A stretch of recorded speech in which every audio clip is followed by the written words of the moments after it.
Where's that noise coming from? Happy Sunday, bitches. Was fucking good. Picked a fucking shocking time to come on today. Musical literally came on 10 minutes ago.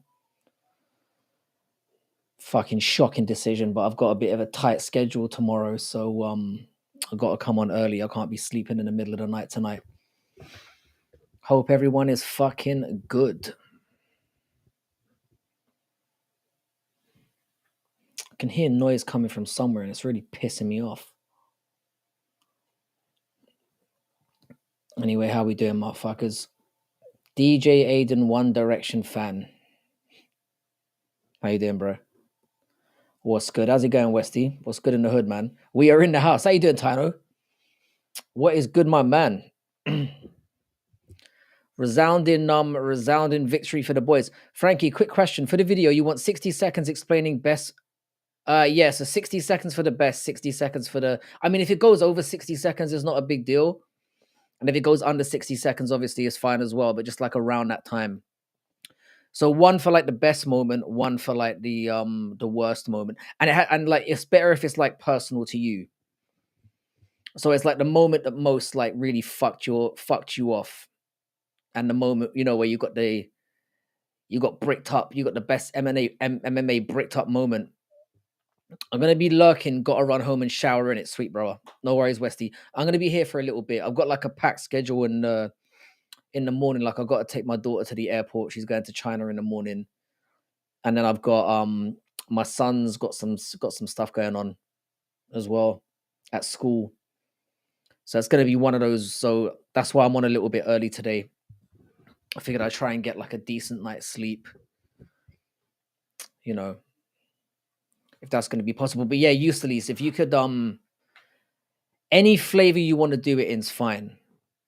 That's the beauty of those compilation videos. I don't know if you've seen any of them, but one thing I really appreciate about them is like it kind of gives an opportunity for every creator who comes on to show their own flavor.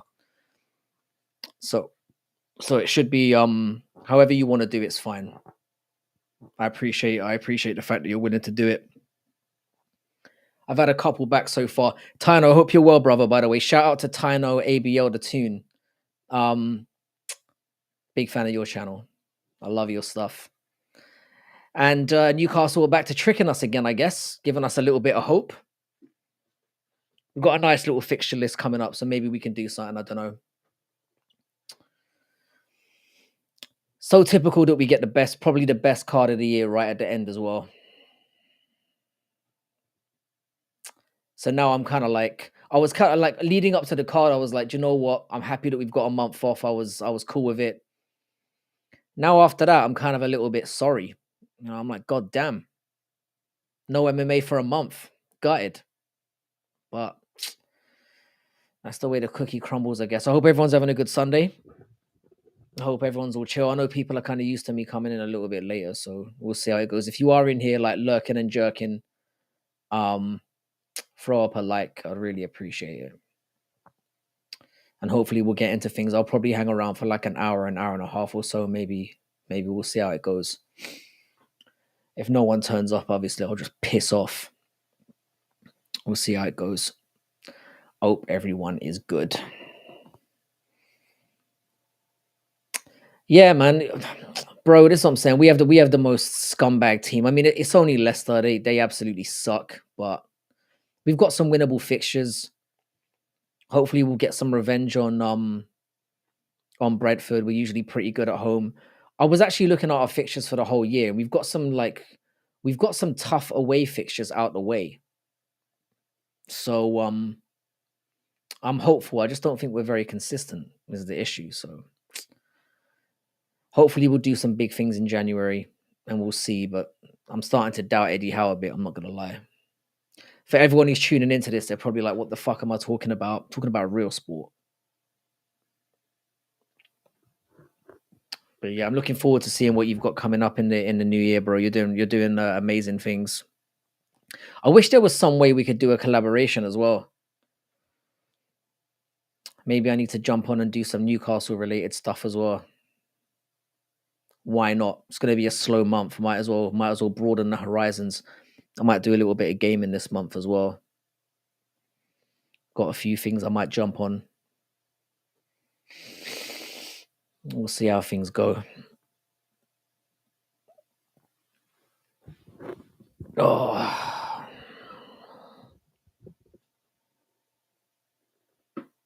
Mm-mm-mm.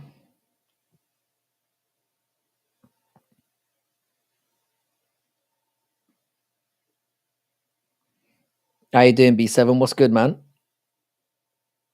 How you doing? How are you doing? Still buzzing from yesterday's card, mate. Personally, made a little bit of money as well, so I'm pretty chuffed about that. How is your weekend going, and how's the family and everyone? What is good?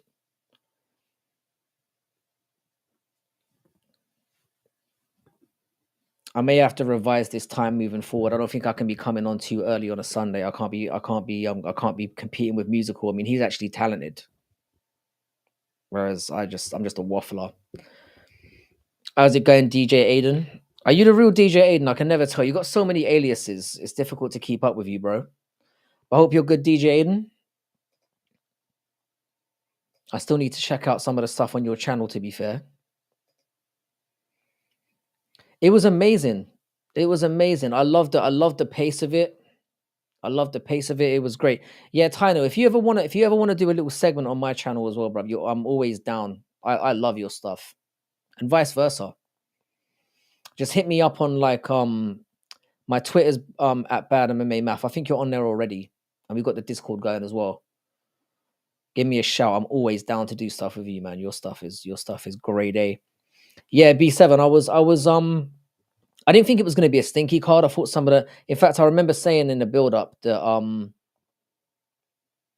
I liked some of the matchups. Like the name value on the card, the name value on the card wasn't amazing or anything, but there was some sly bangers in there, and it turned out to be that way. I mean, we were just getting knockout after. Obviously, the women did the best they could to ruin it, as they always do. But and again, man, it was another card that finished for me at 7 o'clock in the morning. I was waiting a little bit, but I loved it. I loved it. It was a good card. There's something about Miami as well that kind of brings the freak out as well. Not Miami, but like for just Florida in general. I know it was in Tampa, right? There's something about Florida that just does it. Frankie, did you see musical MMA sing about DJ Aiden loves Liam Payne and wonder? I thought you were making fun of Liam Payne the other day. In Doug, it was in. I don't know if it was in Dougie's stream. You're in Australia, aren't you, mate? Cap is going to be dog walked by Pantoja. Easy money fight. How's it going, Piccolo? Well, they fought before and it was pretty close. But Cap. The thing is about Cap, yeah, is I love him. He's hilarious. He's a good fighter. He just fucks around too much in the octagon. I think what they should do with Cap is do him and Kai Kara France. And I think that's the most likely. I mean, if it really was me, I like kind of sucking off Pantoja, not Pantoja. Although I do a fair amount of that as well. I do love I do love Cap to bits, but if it was me, I would put him straight into a title fight. But the UFC is probably not going to do that. I reckon they'll give him Kai Kara France. I mean, Dana's already come out and pretty much said it. I know things can change, but I think they'll do him and Kai Kara France. There's too much heat between the two of them to not do that fight. And in a funny way as well, yeah. I think Kai Kara France might beat him just by being more active. Cap's biggest. I mean, I agree with a lot of commentators that yesterday's performance is one of the best. He's just fun to watch. When he's styling and he has somebody that forces him to fight, he's amazing. And I think Kai Kara France would force him to fight. But Manel Cap's very much the thing is with that guy is his opponent kind of makes he needs an opponent that's going to make him come out and fight. He is a clown, but like I like it's in a kind of a he's willing to talk shit. He's a bit controversial. I just find the guy hilarious. And we were talking about this in Dougie's stream yesterday. Broken English is just objectively hilarious. Whenever somebody's got a little bit of a chewed, yeah, and they just start speaking in broken English, it's just funny. And he's got both those things. And when he styles out, he's so entertaining. Appreciate that. Appreciate that, Westy. Yeah, do subscribe. Let's try and push it up a little bit. We're getting danger. Like it's gonna go to the wire. There's like 15 days left in the month, 16 days left in the month, and I've got, I think it's roughly 15 subs left to go. So I need to average a sub a day. He has good English. Yeah, his English is good, but it's a bit, you know what I'm saying? It's a bit like, it's a bit broken. It just sounds more, it sounds more vicious when someone speaks in that kind of accent. I just enjoy it.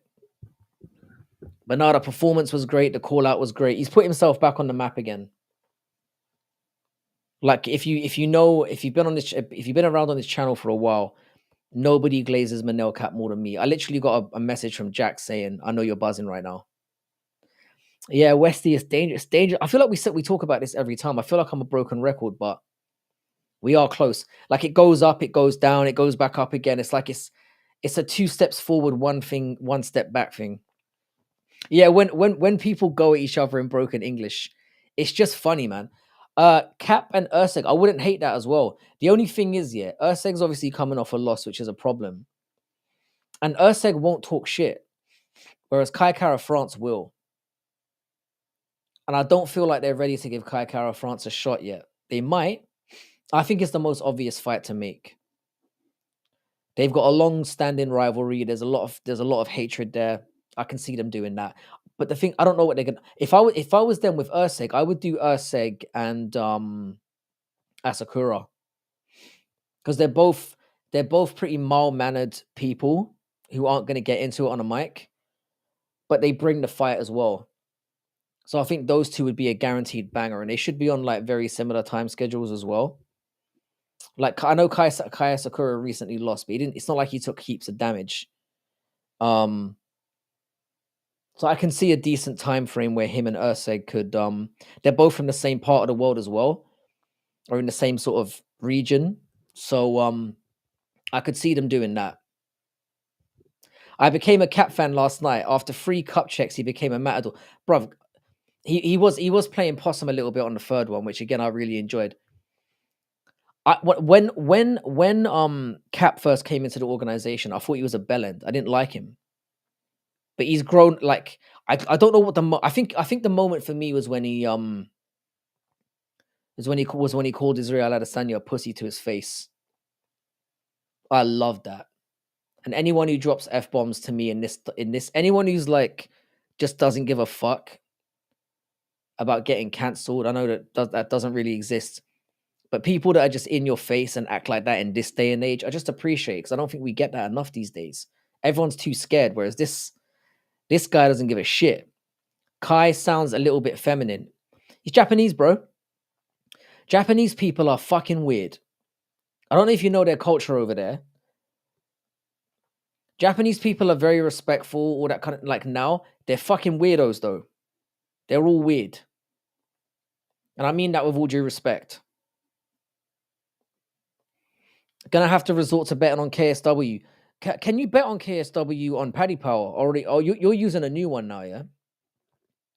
You know what I figured out yesterday, Paradox, as well. Betfair is under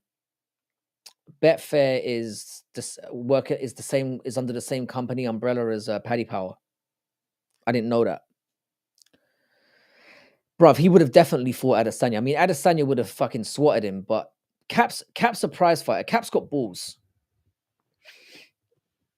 You can see, yeah, Cap came from like you can see he came from that kind of background. He's a little cunt, and I love that about him. He's an instigator. I enjoy him. You're on Bet365. I still can't get those fuckers to reinstate me. I took them for too much money back in the day, and they just hate me now. To be fair, I got a rate Bet365 for just being like so brazen. How's it going, JVD? Did you go live last night? For some reason, yeah, you're like whenever you do like a new video, or like it turns up really late for me. I don't know what's going on. That's the only one that does regional MMA. Bet365. If you want to bet on a kid throwing a stone at a rock,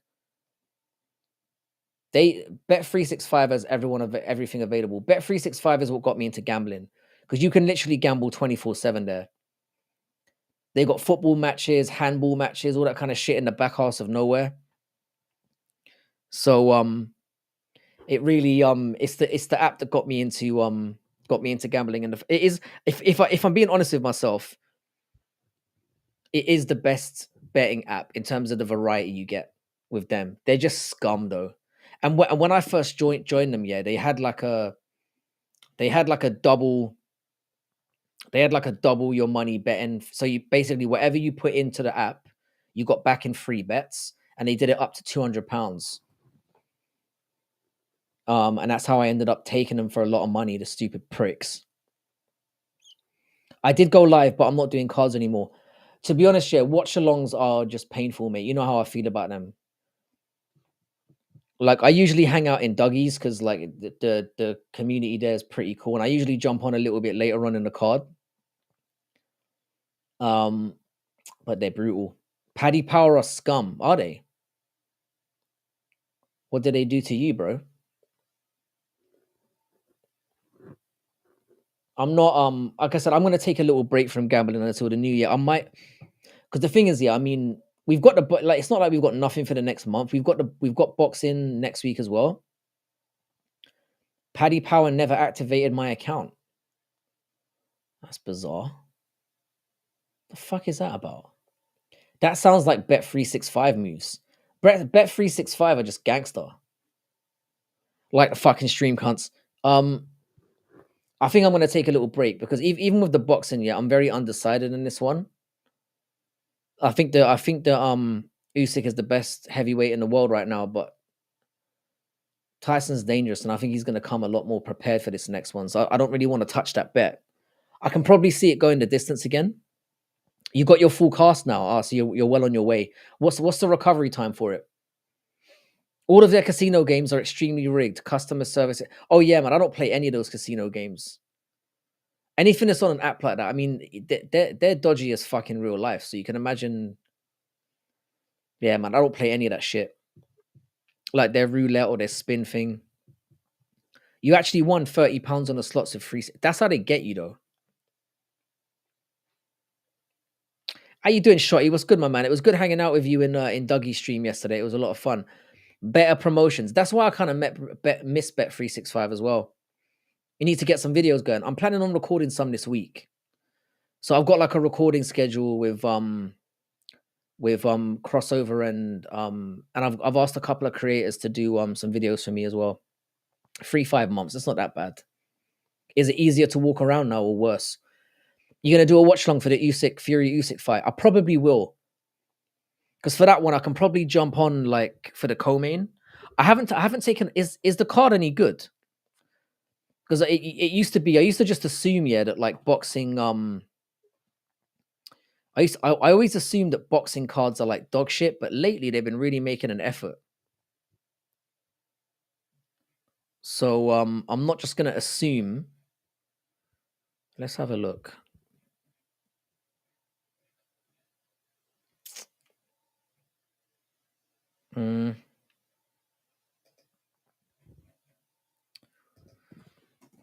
Let me see.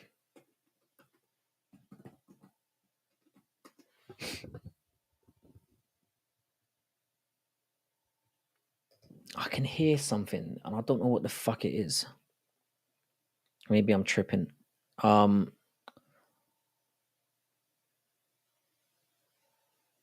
gonna be real. I don't know who any of these fuckers are.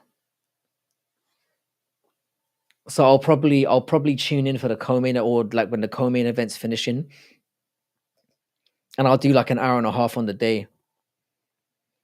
If they get me by giving me money, I hope they get me more. Fair enough. Yeah. Fury and Usyk are next weekend. So we've still got something to look forward to. And I think it's gonna be a decent enough fight and it means something. I mean, I'm kind of inclined to maybe bet on Fury, who's like a decent underdog, because I think they'd want that to go to free. They'd want that to go to a trilogy. Is Rigo racist or Jack like bitch? I don't think he's racist. I just with Rigo, yeah. I've talked about him quite a few times on this channel, maybe more than I should have done. He's just a cunt. And he's basically, I mean, the grooming stuff, and he's basically a bully. He's basically a bully slash groomer. I think he's a closeted homosexual as well. I think if he just came out and went, "Do you know what, I'm gay," and just started like embracing it, I think he'd be a lot happier of a person.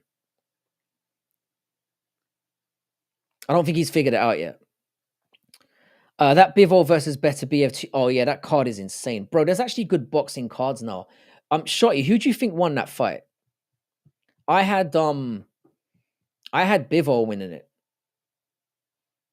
It was a close fight, but I thought Bivol pretty clearly won it.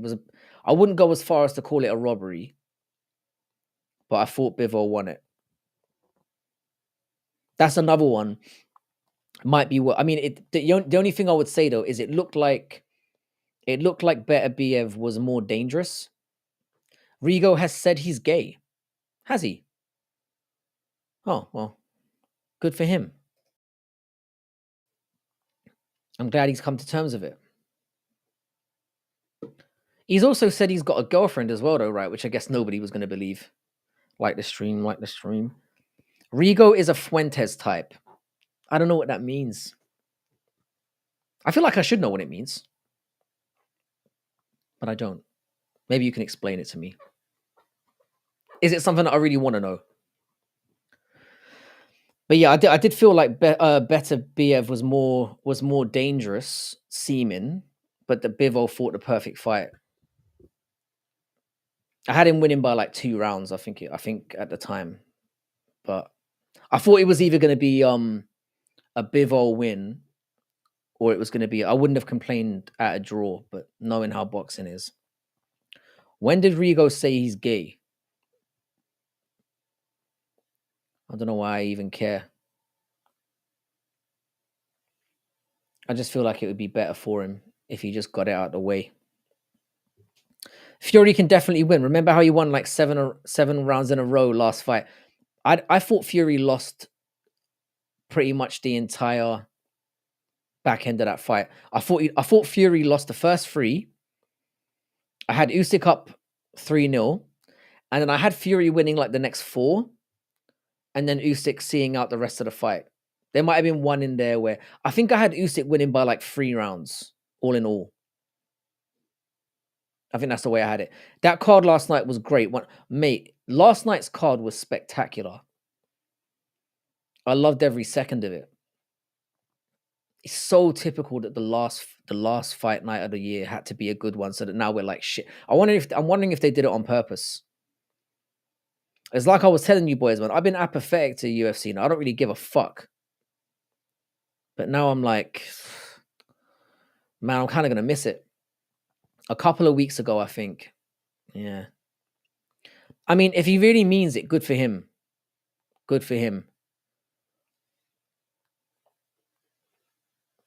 I've got nothing against anyone being of that persuasion. It's the underage thing and the bullying that I don't like. To be honest, yeah, I hate his little buddy Eagle MMA a lot more than I hate him. I mean, hate's a strong word, but it's Super Saiyan time.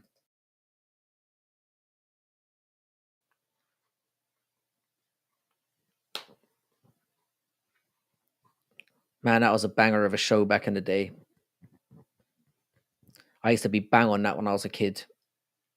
And I mean a really young kid. Obviously, I don't fuck with that shit now, but it's still popular. I've been watching something called Demon Slayer recently, which is another like anime, but it's proper dark. It's not bad. I kind of recommend it.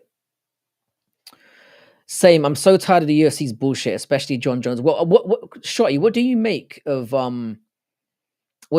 Dana saying that the Jones Aspinall fight is 100% going to happen? Because I'm not completely convinced by that. Fury did not win 7 in a row. He definitely didn't. I had Fury winning like 3 and then lost 1 and then won the next one.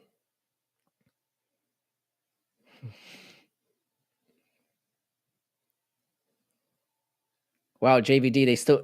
That's what I'm saying. It's still popular even among your generation. By the way, guys, if you've just come in, please like the stream. I'd appreciate it. Let's try and get it up to like 25 likes if we can. Dana says a lot of shit and is a notorious liar. I won't believe that fight is happening until they're both in the cage. I'm with you on that one, man. I think if we get Ankalaev and Pereira announced at the beginning of the year, then I'm believing it. But I think outside of that, I don't know. They've certainly got Tom Aspinall believing it anyway. I think that they think that because Jones took $10 million for that last fight, I think they think if they offer him 15 or 20, it's going to get it over the line. Oh yeah, we'll double it up. We'll give him 20. I told you this before, guys. I reckon he's holding out for 30 million. Holy shit, Mikey is in the building. Mikey is my fucking G. We're talking about original OGs in this chat. Michael fucking Moore. How you doing, brother? I've missed having you around here. Absolute legend. Ankalaev is a chicken. Why is Ankalaev a chicken?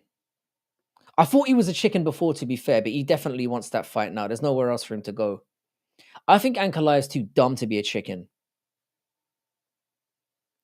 Way too retarded to be scared. 100%. Let's make Abu Dhabi. If it's going to happen anywhere, it's going to happen there. And if it happens there, you're probably going to... It's probably painstakingly obvious that some of those Middle Eastern boys have coughed up the money for it. Mikey got reassigned and it's time for UFC. Perfect timing, bro. Perfect fucking timing. Oh, how's it going, Wholesome Hands? What's good, man? Yeah, I bet that must have freaked you out. I'm just clued into the stratosphere like that, bro. Good to have you here, though, my man. I sensed it. What can I say? I fucking sensed it. How you doing, bro? Yeah, Mikey and Westy are like the original OGs up in here. Maybe the excellent turkey is the only way to get the Yeah, I fully agree with you. I think Jones is holding out for that. I think it will take $30 million upfront minimum, and then whatever he gets on. Because let's be real, yeah, that fight's gonna sell like a fucking bitch as well. I reckon if they stack, what they'll do is they'll stack that card to high heaven as well. We'll get it in like the midpoint of next year. And I reckon Jones will walk away with 60, 70 million. But that's the only way he's gonna take the fight. And to be honest, I get it. I get it. It's the only fight to make. It's the only one left to make. I was working and everything and all that, Mikey. I haven't had a chance to properly catch up with you in a while. You talking Aspinall? Why can't I see my chats? What the fuck's going on here? We are talking Aspinall, yeah. I'm not in fucking. Oh, now my chats aren't turning up. Fucking restream. Yeah, we're talking Aspinall. The prospect of Aspinall and Jones happening. Hang on a second, boys. My chat is just broken. He's not going to fight that dude. Well, I've been saying that all along. If you've been here for the lives the last couple of weeks, up to and after the Stipe fight, I've been maintaining the entire time that he doesn't do it. But you never know with Jones. It could be a negotiating tactic, and it's not like Jones is. I don't think Jones is necessarily scared of him. I just think Jones doesn't like him, and obviously sees it as a major threat. He wants as big a payday as possible out of it. That's kind of how I see it. Fucking chat is broken again. I'm gonna have to open up on here so I can see what people are saying. He will for the right money. I 100% agree. I think if he pays, I think if they pay him anything upwards of, it's gonna take minimum 30 million up front, minimum. And then we kind of I think those are the only circumstances we see it in. to be perfectly honest with you. And I don't blame him. Hang on a second. Dude, that bitch of a boss tried to get an abuse case on me. It was crazy, man. I almost lost my job. Yeah, she sounded like the final Karen boss. This is why I always make this is why women you see more and more videos on the internet of women just getting slapped up, bro. She sounded like a proper cunt. You did well to keep your cool though, man. Hopefully you'll manage to shake her off. Ironically though, like the best boss I ever had was a woman. And we were proper at loggerheads for the first, like, it was when I was a professor back in the day. Like the first 2 years I had with her was dreadful. It was dreadful, but then something just clicked and we ended up being really tight. I'll see you in a minute, Westy. I don't know what's going on with my chat. I'm gonna like, fortunately, I've got YouTube open here so I can see. It's a fucking joke, mate. Restream strikes again with this bullshit. Maybe my internet's fucked up. We'll make do. We will make do. Like I said, I hope everyone's having a wonderful weekend. We will keep things going. Like I said, we've got the boxing next week. That's going to be good. What did you teach? I teached. Wow. I taught English literature.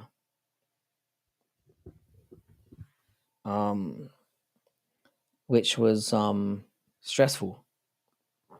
So I've taught like elementary, I've taught middle school level, and I've taught degree level as well.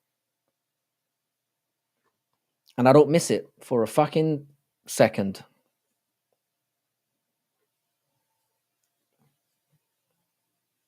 Work environment was kind of mad. Can't believe you're a professor. I'm not really. That's the thing, Shotty. I'm not really an MM. I'm not really. I don't consider myself an MMA YouTuber. I'm just a loser who comes on here and talks shit. Because I don't have to answer. Like I said, I don't make a cent on here, as you guys know. If anything, I'm like very much. In fact, I am very much down. I've lost money being on here. Because when you consider like buying the camera, paying for the apps and all that kind of stuff that you have to use to produce videos and that kind of stuff, I'm down. This is just a fucking hobby. That's all it is. So I don't consider myself a YouTuber. I know it's a weird thing to say. I think people who are YouTubers are people who do it professionally, and I'm certainly not that. And I never will be that.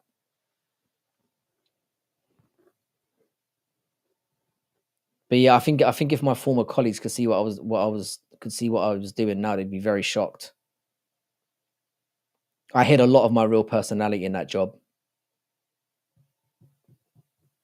A lot of it. That I don't think anyone's ever said, like, whenever people talk about me in my profession, they never say, "Oh yeah, he was a really good teacher." They just go, like, he's funny, which is a weird thing to like be associated with in that profession. But I was just about to banter.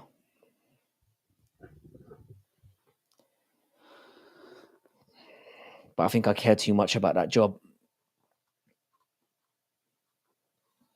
I'm glad it's over.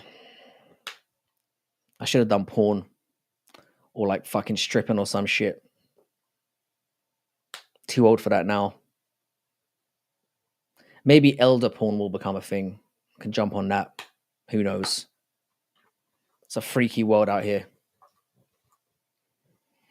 I've been playing Dragon Ball since the leg break.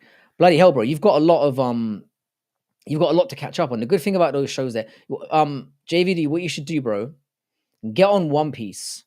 If you've got like a lot of time to spend in front of a computer or watching stuff, watch One Piece. It will take you like 6 months to catch up with all of it, and it's awesome. It's an awesome series.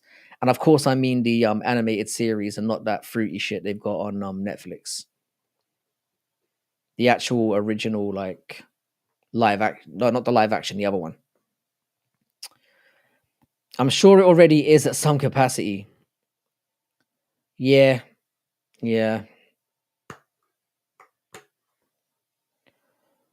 Yeah, I'm just tired, man.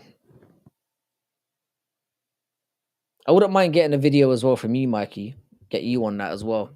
Been trying to get you on for ages. We're still gonna do that. Just got to catch you at the right time. Thoughts on Dark Side of the Cage? Side of the Cage. Um, I know very little about it, but I'm assuming. I mean, I'm into everything like that. Um, I think it's warranted because there's a lot of fucked up shit that goes on behind the scenes, and I think as long as they don't half-ass it, you know. Mikey, we're doing a live stream on either Monday or Tuesday. Myself, Jax, and Crossover. If you could jump on that one, that would be sweet.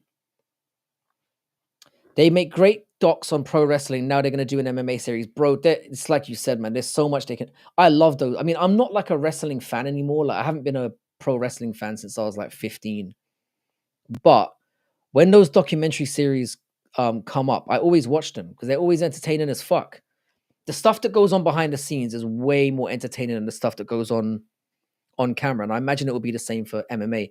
Like the MMA iceberg is fucking deep. There's a lot of stuff going on. So since childhood, I've been prejudiced against anime. It's a failing on my part. I just can't find.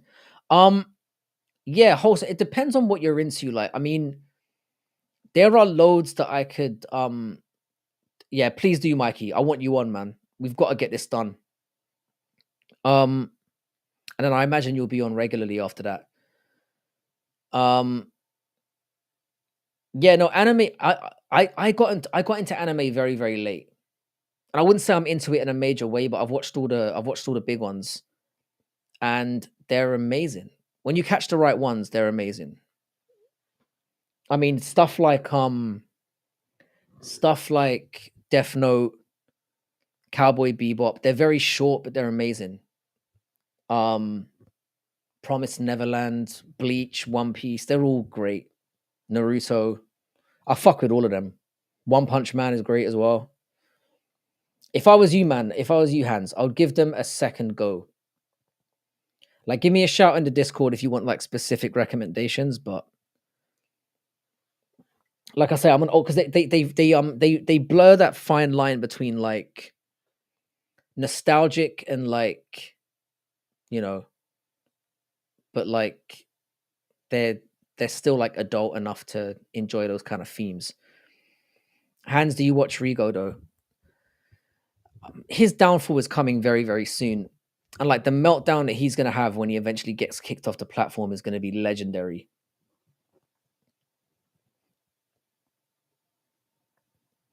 He's got some big people going at him now, but we'll see.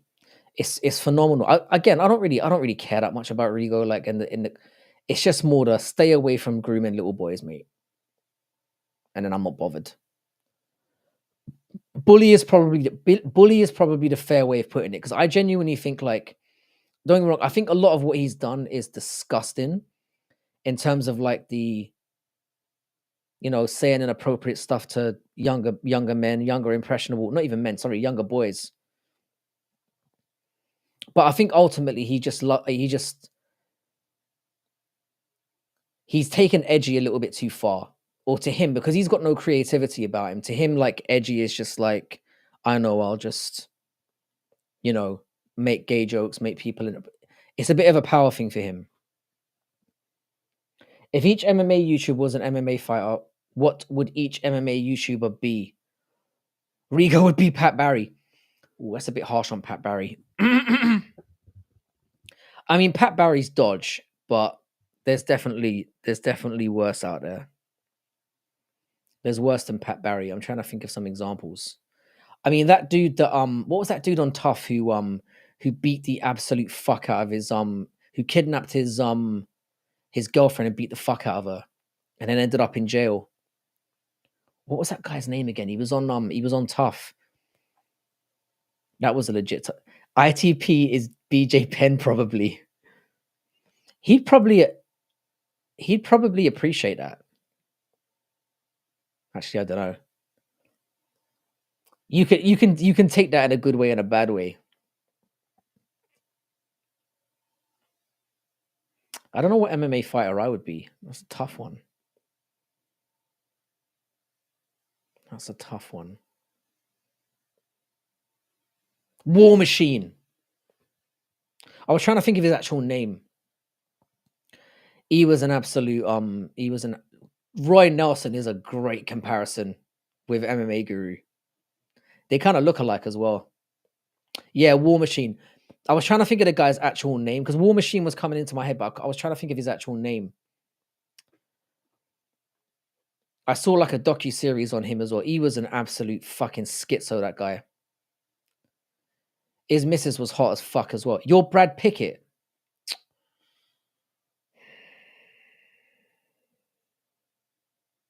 That kind of hurts. Jonathan Copenhaver. No wonder I didn't remember his name. That's a fucking mouthful right there. Yeah, Brad Pickett. Let me see what he's looking like these days. I don't hate that. I don't hate that. Brad Pickett is kind of an OG, man. Brad One Punch Pickett. He's basically like the Copenhaver. Yeah, that's the guy, Mikey. Absolute. And again, there's been some. I mean, is it that surprising? Yeah, that you get some outright nut jobs coming in and out of MMA. I'm not surprised that it attracts that kind of loon. You know, doesn't surprise me in the slightest. Brad Pickett, I'll take. I used to wear like a trilby like that as well. Back when I thought I was cool. I used to have really long hair. I would don a trilby, and I used to get mad pussy. One Punch is a fucking. It reminds One Punch Mickey, innit? I like that. I'll take it, man. The Brad Pickett of YouTube. I'll take that. I'll take that all day long. I love the Christmas edition as well, by the way. That's fucking sweet, bro.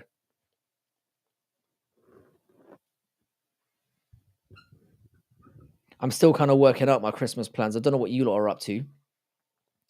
Phil Baroni beat his girlfriend to death. Now he's in a Mexican cartel-controlled prison. I hope he's getting his asshole rooted out every day. Multiple times a day. Who's Phil Baroni again? Hang on a second. Let me see if I can remember this cunt's face. Phil Baroni. Oh, yeah. Oh, I know this guy. Yeah, this guy was filth.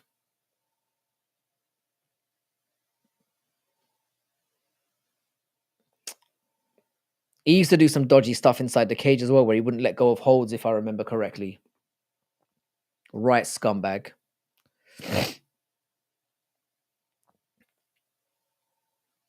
He beat DJ back, and I did not know that. I did not. DJ's got a couple sneaky losses. Brad Pickett was mustard. I'd rather be associated with like a drunky, fucked up Irishman though, even though I'm not that way anymore. Let me see his record. He's from London. Man, fuck me, man. He last fought in 20. He's fought Vera, Faber, Alcantara, Almeida, Ian McCall, Michael McDonald, Eddie Wineland.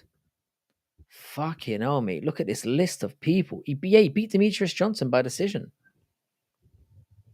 That is wild. So he's the GOAT then, I guess. Nearly as old as me. I should have known this was a veiled insult. I should have seen this one coming. My feelings are mildly hurt. It is spookily accurate, though. I'll give it that. I'm so pissed off with my chat, I can't see shit. And if I try and refresh it, the whole thing's just going to go off. It's another complaint I'm going to have to make. I'm having a surprisingly good hair day today. Quite chuffed with myself. I hope Musical stays on for a while because I owe him like the raid of raids. In fact, oh, never mind.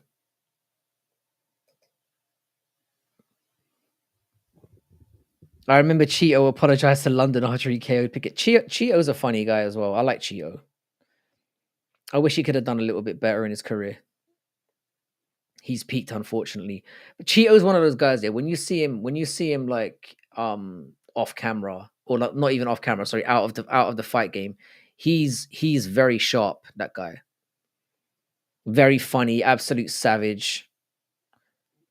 The UFC could have done a lot better to promote him. They kind of fucked that up. Because he's funny as fuck, that guy. He is. Bit of a comedian.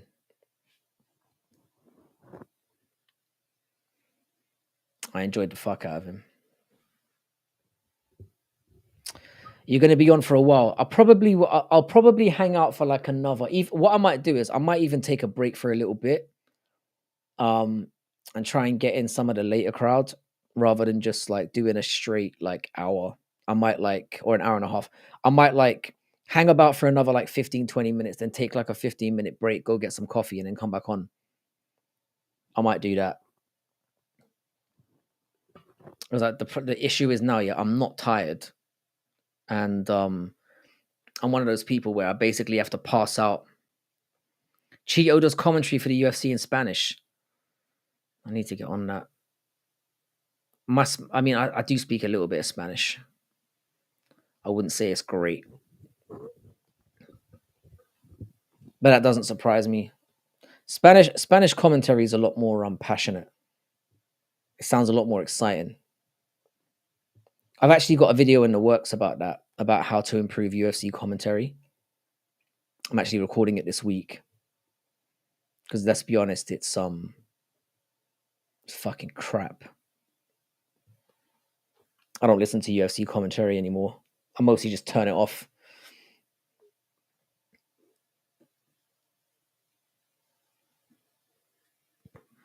Pretty much. I need to find me a good game to play over the holidays as well. I've got quite the backlog of stuff that I've got to get through, but I'm gonna have a little bit of time over the holidays, so I need to find something really good to like sink my teeth into. Waste some of that life. D-Harv, what's good, my G? What's good, man? How are you? Happy Sunday, bro. Good to have you here. I hope you really enjoyed the card yesterday. I certainly did. UFC commentary is so biased, always trying to set a narrative. I've got some theories about why it sucks. I mean, other than the obvious. Oh, yeah, Age of Empires 2 is a banger. I think I've played and beaten that. I'm not sure if it's still available. I think they took it off Steam as well. But I might be able to get like a good, I'm pretty sure I might have a copy of it somewhere. Age of Empires was a classic. Grim Fandango is amazing as well. I always stop at a certain part of Grim Fandango. I don't know how familiar you are with the game, but you know when he first gets out of the town, and then he's on his way to like, that's usually where I stop it. I hear Minesweeper is fire. I'm old enough to have played Minesweeper on an OPC, which surprises nobody. Yeah, man, D-Harv, it was good. It always helps when you make a little bit of money as well. When he gets to the casino, I think it's after the casino as well.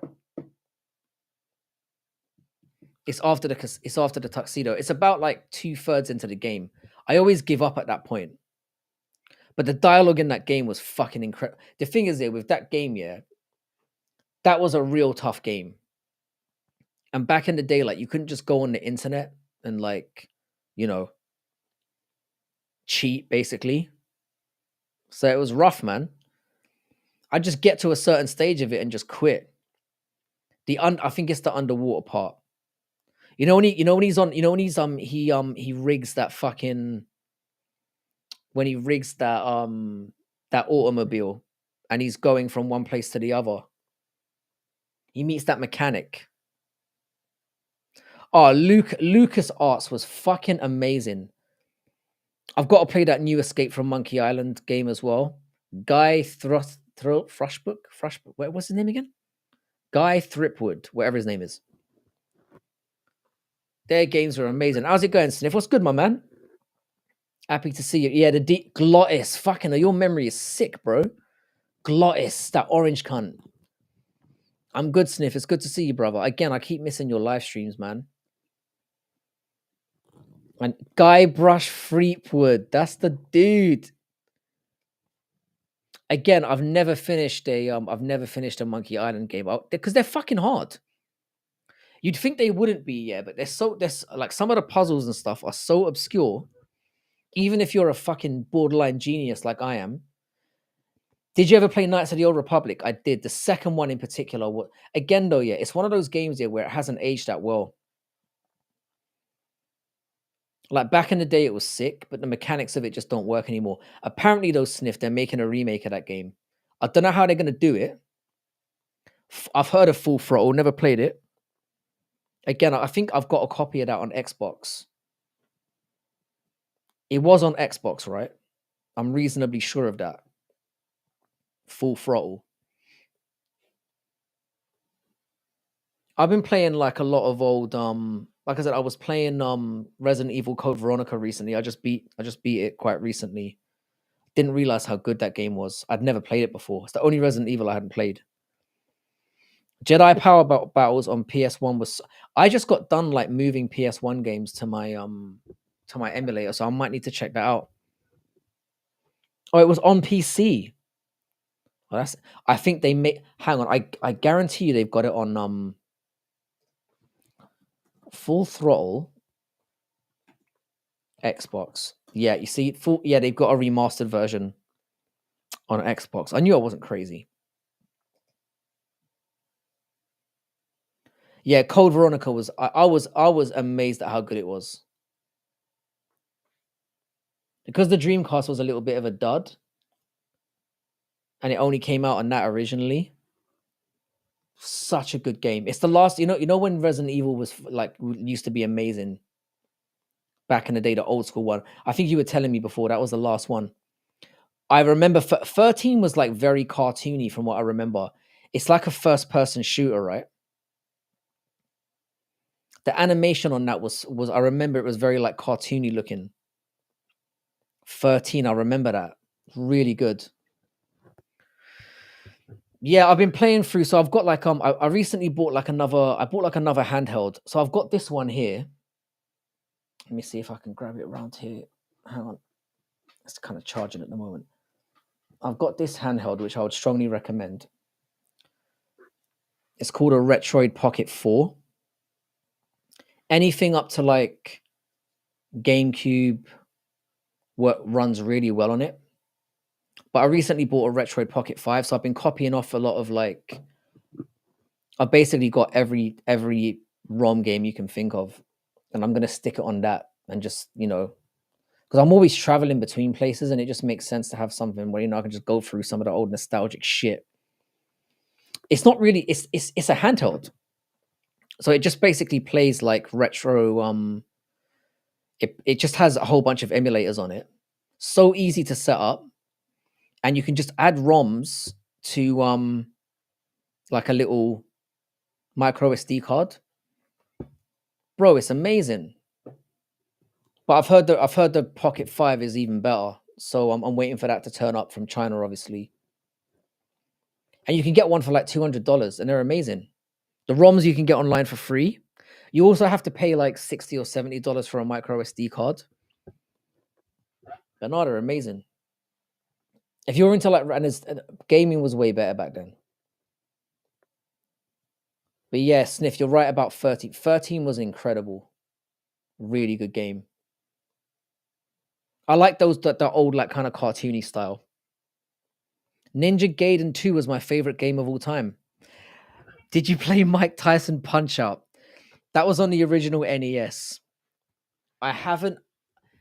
I wasn't really. I didn't really play NES that much. I kind of got into. It was a generation that I skipped a little bit. So I don't have. I've got like loads and loads of like retro games, but I don't own anything on NES. I don't have one single NES game, which is a shame, yeah, because I've heard it's like one of those systems that's like really fun to collect for. Shit, I've got to go. I'll be back when I get home and see if you're on. I'll probably be hanging around for a little bit. I'll stick it out. NBA Jam was fun as well. I wouldn't be upset if they remade that. Certain games could just, but certain games you can play now and they're still fun. Glass Joe, I remember Mike Tyson Punch Out. Yeah, you're an old cunt, mate. Yo, Bartholomew Van Vorick, when are you gonna drop the Fights Night Fanky character and reveal you're actually 24? Oh man, shut up, pussy. If this is, bro, if this isn't action, this is the lamest act of all time. Dog, I got an article 15S in my army. Oh, what? Dude. Mikey, you're such a legend, bro. I want to collect for Sega Saturn. I don't, oddly enough, bro, I don't have any Sega Saturn games either. I've got Neo Geo. I've got all the GameCube games pretty much. I've got 3DS. I've got some PS Vita games that are worth like $600 each. No homo, you look insane for 30. Come and get some, bro. How are you and your missus and everyone? By the way, how's your grandpa in that? Was that your real grandpa that you sent me? I'm assuming not. Saturn is a great system to collect for. I love the boxes on Sega Saturn. They were amazing. The ones you kind of fold up, but they're so easy to damage. The Sega Saturn was the one console that I had that I didn't keep because it was basically like an Xbox. It was so bricky. The pad was kind of cool though. Like Sega just like, oh man. Sega killed the gaming industry for a while by just fucking themselves up. Really good to see you, No Chill.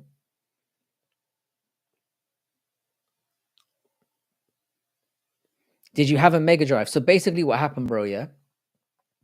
This is a bit of a mad story. No, it's not really. So my father, yeah, who's passed away now, he and my mum split up when I was like 3 years old, and I didn't see him for like 10 years. And then he turned up one day and he was like, "Oh, I want to take the kids for Christmas." So I thought, oh, like I'll milk the cunt. So I asked him for a Super Nintendo, and it was the same. It was the year that basically the Super Nintendo and Mega Drive came out, but the Super Nintendo was just selling out everywhere, and he panicked and bought a Mega Drive. And back in the day, like they were like 250 quid back in the day, which like 20 odd years ago was expensive. And I remember just being like disappointed. And it was such a scummy thing to, because like he obviously went out of his way to go and like make an effort and spent all that money on it, and then like I was disappointed. How you doing, Gaz Ninja? What's good, bro? But generally, so I was like somebody who played Mega Drive. So I was raised on like Sonic and like Shinobi and Streets of Rage and those kind of games. But if I'm being real, yeah, the Mega Drive was kind of arse. Like anyone who says that the Sega Mega Drive was better than the Super Nintendo is talking out of their fucking dick holes. Because the Super Nintendo just aged amazingly, like, and the amount of franchise games that have still come off that system is mad. You still got your Zeldas, your Marios, your Metroids. Like there was so much that came off the Donkey Kongs. There was so much that came off that system that's still strong IPs today. But yeah, I only owned a SNES. I bought my first SNES like 15 years ago, something like that. I've still got it somewhere around here. It's behind me somewhere. Shinobi would have made a great movie. Yeah, the SNES completely mogged the Mega Drive. The only reason why the Mega Drive was so popular was because the way that it marketed itself at the time was amazing. It kind of like marketed itself as a little bit more adult, a little bit more cutting edge, and a little bit more edgy. And it took it to the SNES. It was like very aggressive. They took it to Nintendo in the marketing. And it did well for a while, but they never really had like amazing games, in my opinion. Nintendo for me is the best company, period.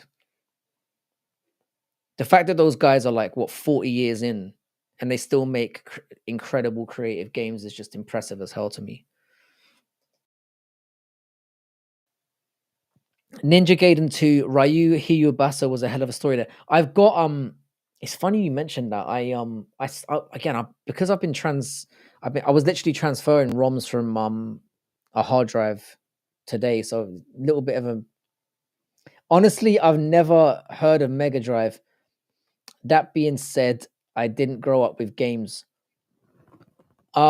I was one of those kids, yeah. I was broke as fuck growing up as a kid, but I always found a way to get my hand on like different systems and shit. The Sega Saturn was shit. It was just a brick. The Sega Saturn was the beginning and the end for Sega. It's a shame. But whoever designed that and thought, this is a good idea, we'll give everyone a fucking brick, was mad. Mega Drive was too far ahead of its time. The PS1 was the first console that truly tapped into the PS1 for me. I mean, my favorite console of all time is probably the N64. Because it was just during that time period where I was of the right age and all that kind of shit. But the PS1 was amazing, man. It had thousands of games. Thousands of good games. It's all down to preference, though, isn't it? Yeah, Sega Mega Drive, Sega Genesis in America, same thing. And there were 3 different versions of it from what I can remember. Apparently, the hardest one to get, Shotty, if you can get your hands on like a vintage Sega Mega Drive 3, they're worth like 2 or 3 grand easily. Like a proper mint version. I'd like to get my hands on one of those one day. Stick it up somewhere.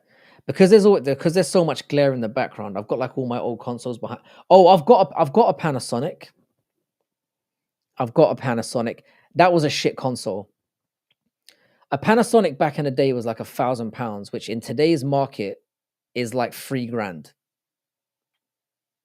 Absolutely shit. Terrible console. But it did run CDs, which is like, again, some things had to crawl so that other things could run. And the Panasonic was one of those machines that again was just so far ahead of its time, but just too expensive and too impractical. But I've got one of those around here somewhere. Did you ever get the Sega CD? I never got one. Again, they're another one, yeah, that if you can find one of those now, they're worth money.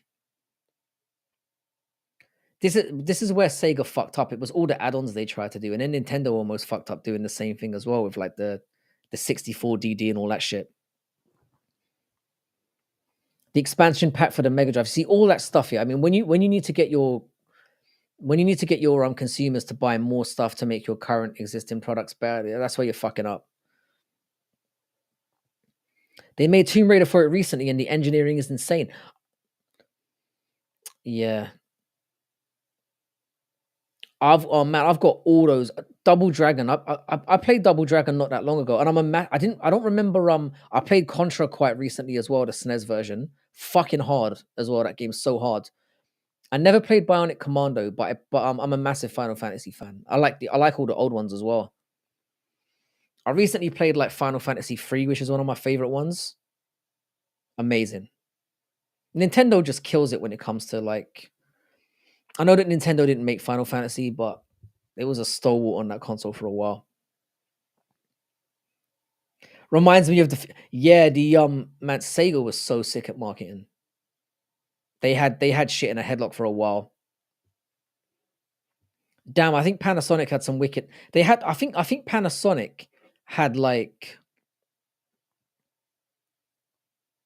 100 games or something, if that.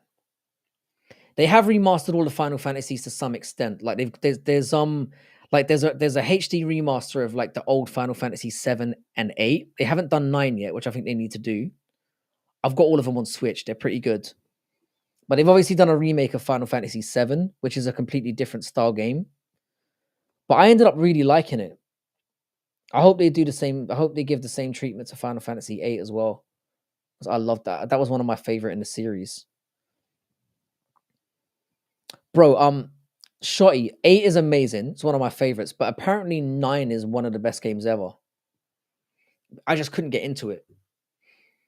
It's a game that and now that it's so easy to pick up on handhelds, it's something that I really need to revisit when I've got time. It's just that it's so hard for me to get into games that have like a 80, 90 hour.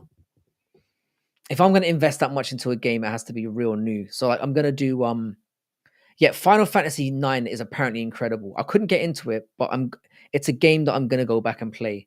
I was actually thinking about popping it out on Switch recently, but I've got a sealed copy of it and I don't really want to open it. So when I get my Retroid 5, which should turn up in the next week or so, I'm gonna play the original Final Fantasy 9 on PS1 on that and go for it.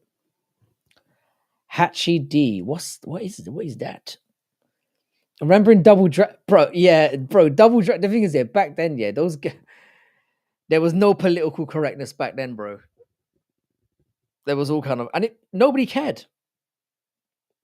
Man, I miss those days. Yeah, that's exactly right. It did come. It did come right at the end of the. So basically, it came out. I think like 9 months before Final Fantasy X did, and Final Fantasy X was amazing. By the way, Final Fantasy X is one of the best Final Fantasies ever. The first one on PS2, brilliant game. But you're right, Final Fantasy IX really suffered for that. It's definitely one I hope they remake it as well. But the thing is that they'll remake it in kind of a more modern style, and I don't think it will work as well. Or even if we got like a HD remaster of it, I'd be all over that. Yeah, Leonis Kennedy saying Ashley was equipped with. Did he say ballistics or was it ballistas? It might have been ballistics. Yeah, bro. There are mini games inside Final Fantasy X that are better than actual games that are out. Like there was a mini game in Final Fantasy X called Blitzball that was fucking amazing. I used to sometimes jump into the game and just play Blitzball for like a couple of hours. I'd go around playing like different, and it's a genuinely skilled game. Bro, the fucking card games in Final Fantasy 8 and Final Fantasy 9 and 10 are better than like some like full length games. Amazing. Yeah, fucking Gaz knows. Blitzball is awesome. Auron was such a badass character. He was the guy who was man. The character designs in Final Fantasy were always fucking dope. I mean, look at me. You can see I've got inspiration from somewhere,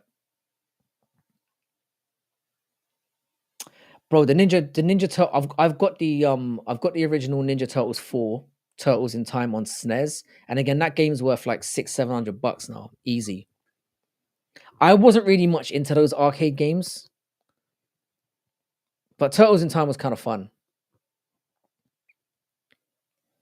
How's the bloody English weather? It's fucking mate. I'm chapping my balls off. It's gonna be freezing here until like March. D-Harv, what is it? D-Harv, you're in the UK, right? Oh, it's 11 degrees centigrade here. I don't know how much that is in Fahrenheit. 11 degrees actually isn't that bad. It's gonna get colder. Bro, Gaz, you get it. I used to turn the game on and just play Blitzball as well.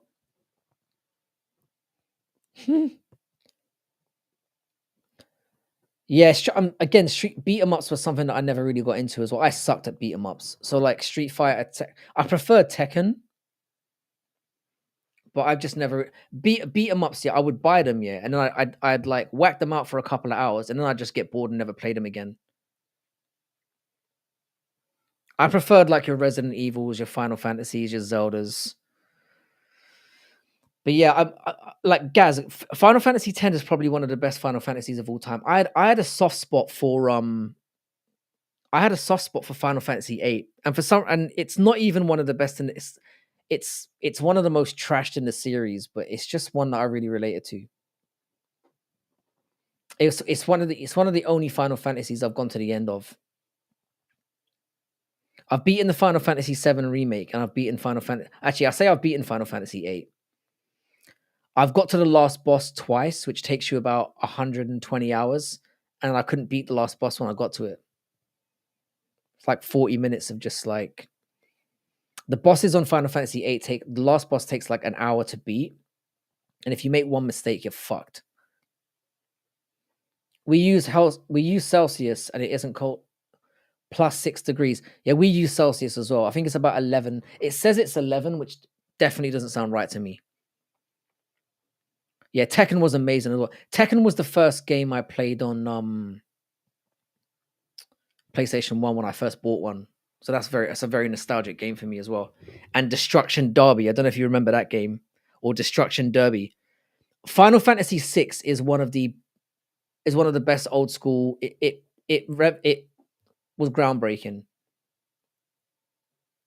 Final Fantasy VI was clever. Yes. Yes, 8 was the one. It took place on something called like gardens, where you had like it was a bit of a weird concept. It was like university gardens where they trained like mercenaries that would have to go out. It was amazing. Dragon Quest, I've got all the Dragon Quest games. I've never played any of them. Yeah, Destruction, bro, shot. You're definitely an OG. Destruction Derby was fucking sick. There was another game called like Carmageddon on PC that was very like it as well. Just mindless fucking fun, mate. Destruction Derby was fucking amazing. I loved that game. I would love to play that again. It probably looks like shit now. Yeah, the Fahrenheit kind of confuses me. We've never really done it in Fahrenheit. We usually do Celsius. But again, 11 to me doesn't sound right. Manchester, I can't believe you won that match, Chris. I had a bet on Man City as well, and I was fine losing it. It was only like $10 or something. Yeah, Carmageddon 2 was unreal. Electro Bastard Ray. Dark Cloud's really good as well. I'm good, Chris. How you doing, my man? Just kicking it, talking a lot of shit. We talked about the card a little bit. I know you were in were you in Dougie's chat yesterday? You were, weren't you? Yeah, Carmageddon. It was basically so Carmageddon, yeah, Hans. It was basically like it was like a car racing game, sort of. But the objective of the game was to so you kept going like round and round and round until you destroy, like you basically had to destroy each other's cars. And the cars were like souped up to have like crazy weapons on them and shit. It wasn't like shooting weapons, it was sort of like, it's hard to explain. Amazing game. Hans, how did you find this channel? That's a very fucking good question. I don't know. Oh, yeah, Dino Crisis for me, it was good, yeah, but it was a little bit like a Dino Crisis needs to get remade. It was kind of like a less good Resident Evil. That's kind of how I saw Dino Crisis. Yeah, I knew you were in there.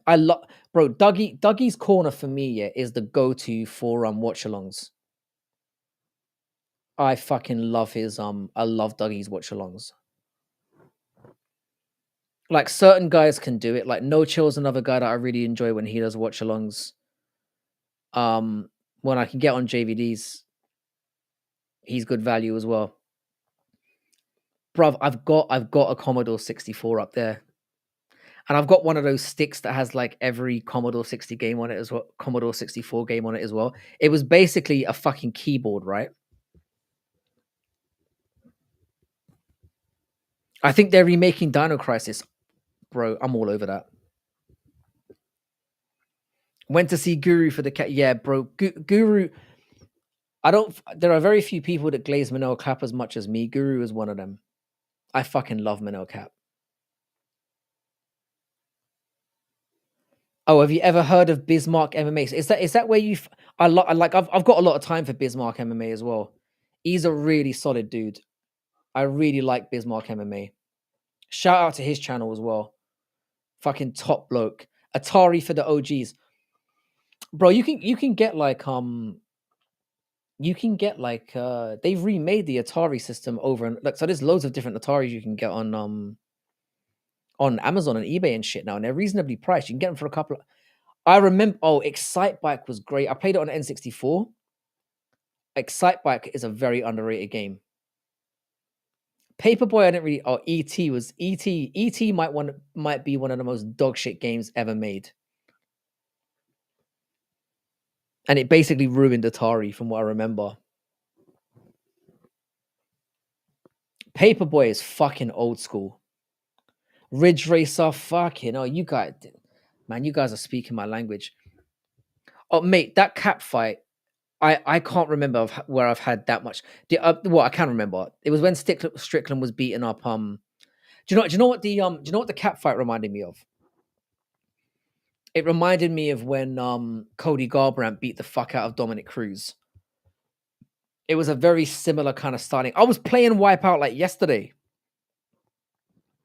Oh, Pandemonium! It had like the Jester on the front cover. Pandemonium was a sick game as well. I need to put that on my emulator. Road Rash. Oh man, Road Rash is a game that I think could still work these days. Like Road Rash was one of those games. Again, that's a game that needed to crawl before games like Mario Kart could run. Oh, Kloss, my fucking G. Jesse and Fergus the Jester. How you doing, Kloss? Kloss, you have a channel as well, right? By the way, subscribe to Sniff. I know he says he's gonna go off the grid, but let's harass him into making more content before he does. Sniff Wheezy. Fucking love Sniff. And shout out to Bismarck MMA as well. I know he's not in the chat at the moment, but it was the Goonies on Nintendo actually a good game. I will go back and play Pandemonium. In fact, when I get off here now, I'm going to stick it onto my emulator and give it a run back because I can't actually remember how it played. I remember the box art. Oh, bro, Clock Tower. Clock Tower was a shit game. I'll be honest with you. It's another one I played on. I remember, I traded for it. And I paid like full price for it, which was back in the day for me was like so expensive. I traded a bunch of games and got Clock Tower, brought it home, and it was dog shit. And I literally brought it back like the next day and ended up losing like $15 on it or £15 on it, which for me at the time was so much money. But they recently Limited Run Games made one for for Switch. So like a fucking dumb clown. Even though it was a shit game, I bought a copy of it. I can't remember the Goonies game on. Again, I've got an emulated version of it. I can't remember how that played. But Goonies was fucking. Oh man, the movie was. They're remaking the Goonies movie as well. Fucking sacrilegious shit, boys. You mentioned Xena Warrior Princess. Again, bro, I told you, Shotty, I bought this let me show you this thing quickly. Kin Hank. I think I showed it to you before. Kin Hank 5-in-1 12 terabyte. It's this thing, yeah. Right now it's $170 on AliExpress. I'll quickly show you the link for it. This one here.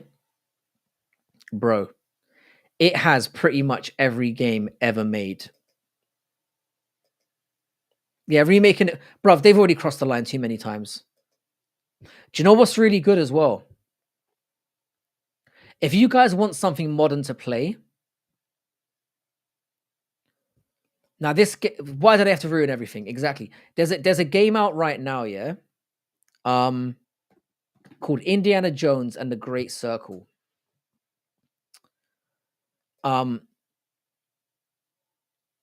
Yeah, bro, we're talking every game. This game right now, if you want something a little bit old school that's kind of like adventure-y, and have a look out for this game, Indiana Jones and the Great Circle. It's really good. I've played about quarter of the way through it, enjoying the hell out of it. I think you can get it on Xbox One. I hate all these fucking movies. Why would they remake Roadhouse again and remake it shit as well? They need to stop remaking, like, it's just, bruv, it's because there's no creativity left. They just don't have any ideas anymore.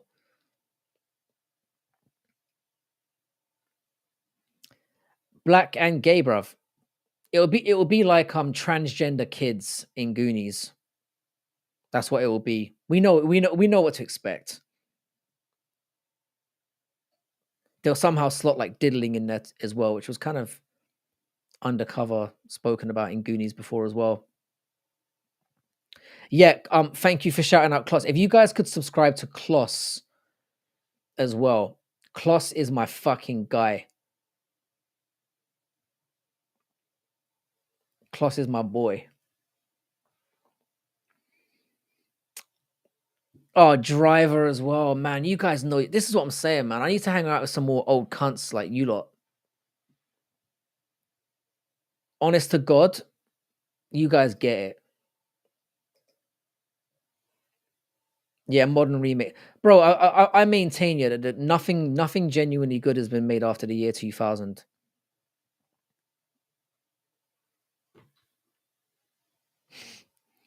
Sniff. They should make Goonies all these years later. You could get apart. Yeah, longest yard was kind of good. Longest yard was the prison American football movie, yeah, and it had like Steve Austin in it. And did it have Steve Austin in it? It had some wrestlers in it anyway, and it had Adam Sandler did it. I remember that being fun. You have to do a bunch of stuff just to get a license. Yeah, it's fucking ridiculous. Bro, Manu Fernandez, bro, Marcos made me a nice little. I knew it. Bro, my picks yesterday were legendary. I only got like 2 wrong. And I was saying this in Dougie's stream yesterday as well. One of them was, do you know who fucked me up? Knutson. 2 things fucked me up here. So I had 3 parlays on, right? Knutson fucked me up, dumb bitch. And if Colby had got to the 4th round, I would have made another $400. I had to settle for like $150 yesterday. Now the Gran Turismo was Gran Turismo was so far ahead of its time as well. That game was so deep. You could literally change everything on your car. The graphics were great at the time as well. I'm amazed they haven't remade I mean, I know they've got there is like a PS5 version of there's a PS4 version of Gran Turismo. There were 2 famous oh yeah, we were talking about the albinos in Dougie's chat yesterday. That was immensely disappointing.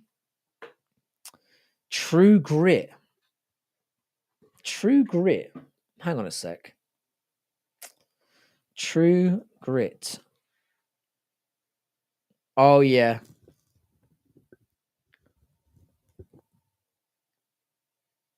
But they remade it with the same people, didn't they? Like Josh Brolin was in it. Jeff Bridges is a fucking G. Jeff Bridges can do no wrong in my eyes after being, well, he's the fucking dude, isn't it? He's the fucking dude, the Big Lebowski.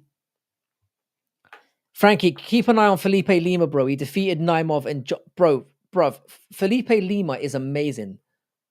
I made money on Felipe Lima as well. He was in my parlay. Felipe Lima beat the absolute fuck out of Miles Johns. All my picks were beautiful yesterday. They were fucking Ocean's 11 was a goated remake. Ocean's 11 was an amazing remake. But again, it was remade in the 90s. So it doesn't really count.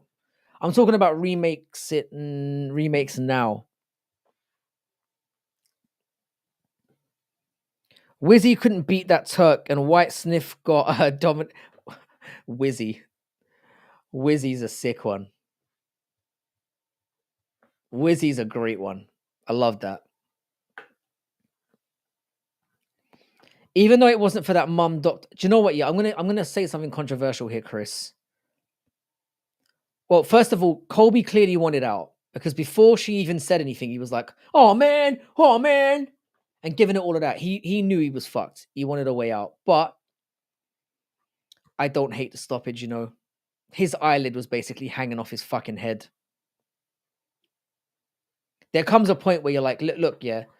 Colby, I think Colby kind of I think it was the best thing that could have happened for Colby because he was clearly losing that fight. And then at the end of the 3rd round, he kind of had control time and he went out having control time. So he basically got his ass whipped for the majority of that fight. I mean, I know he had a few of his moments with the takedowns and whatnot. But he kind of got to save face a little bit because he can turn around and say, "Well, it couldn't have got stopped. I was coming into my groove, etc., etc." So Colby kind of gets to save face a little bit, but we also get to enjoy the fact that the right person, in terms of moving the division forward, won. Django was remade. I didn't know that. I did not know that either. I never really got into Django. It's one that I need to rewatch. Colby pouring his cut open was sus. Yeah, you're right about that. I didn't even think about it like that. He was just constantly like digging at it.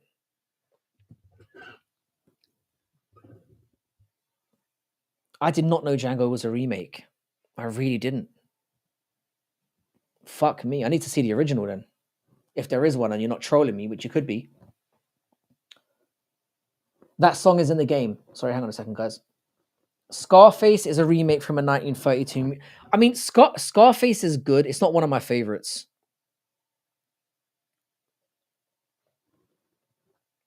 If that was in Vegas, though, it would not have been stopped. I think it was the. I agree with you, man. I think it's the best thing that could have happened for him. He would have, when it comes to people's eyes, especially, and especially when someone's getting their ass whooped, and it's very clear that they're not going to get back into the fight. Just call it. And again, he got to save face. It's the doctor who came in and stopped it. I think it would have been a shame to let Colby go out dirty like that, flatline, because it was coming. The original Dragon is a lot different, but it has some of the same parts. Really? You mean Django, yeah? Why have I never heard of this? Hang on a second. Let me just check this out. 1 second, boys. Because you got my curiosity. Original Django movie. Oh man, do you know what? Of course I know about this movie. Very different though, isn't it? It's a spaghetti western, of course. Man, spaghetti westerns were fucking dope back in the day. Drive is a really good remake. Chris, there's actually my boy has a sports betting. He started up this kind of sports betting app that we're doing together, where you basically get points and then you bet on. All right, so I'm going to introduce you to it. We're going to be rolling it out on the channel, I think, from next month. There's a guy I know who's a big friend of the channel, who's made his own like it's kind of like fantasy football. It's a bit like that, but for MMA. Where are your spectacles, mate? I don't know what you mean. I don't wear fucking spectacles.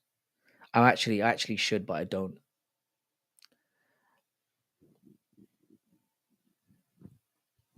Yeah, Reservoir Dogs is a fucking classic. Not my favorite of the Tarantino movies, but a classic nonetheless.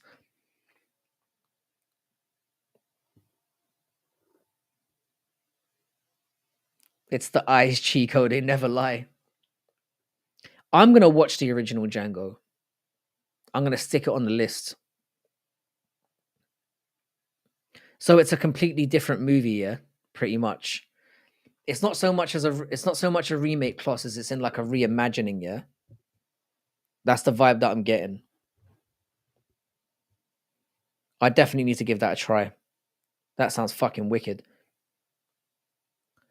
The only thing that bothers me about Quentin Tarantino, D-Harv, is his foot fetish. His foot fetish, he's clearly a creepy individual. Anyone who's like in love with toes, I'm a little bit wary of. I agree. Pulp Fiction's my favorite as well. Again, the Tarantino film that you like says a lot about who you are as a person.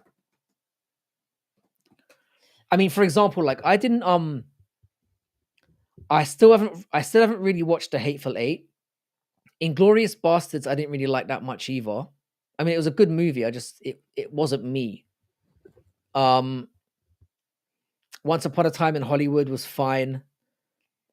Out of all of his movies, I would say that Pulp Fiction, I'm the same. I really liked Kill Bill Volume 1 as well. Not so much the second one. But if I had to choose one quintessential like Tarantino movie, it would be Pulp Fiction. I'd go with Pulp Fiction. Can we blame what? Can we blame him for the drink? I mean, yeah, that's what I'm saying. I mean, if bro, if I was, I would have drunk out. I would have drunk out of a fucking cans, mate. I would have drunk out of a sweater, meat. Like Salma Hayek is one of the. Salma Hayek is a weird one for me, yeah, because obviously she's got a little bit of a desperate Dan jaw, but she is insanely hot. But it's the sweater meat that made her hot, and he's all like up in her toes. It's just weird to me. Shotty, I'm glad you brought that up because it's the one aspect of like I always used to find I used to be I'm gonna be honest with you, yeah. I used to be like very, very homophobic. And stuff like that used to really fuck me up. So like watching that dude basically get fucking rotted out was mentally scarring to me. Yeah, man, that chin is gross, mate. But she's still she's still insanely hot and she looks great for her age now. Kloss, I'm with you on that. Pulp Fiction number 1, Kill Bill number 2. Let me think. I would have, yeah, I'd have it in that order as well. Jackie Brown probably number 4. Then I'd have like I'd probably have Once Upon a Time in Hollywood above Django, or I know I would. I'd have Inglorious Bastards above Django. Django had great characters in it, but I didn't really love the movie itself. It wasn't for me.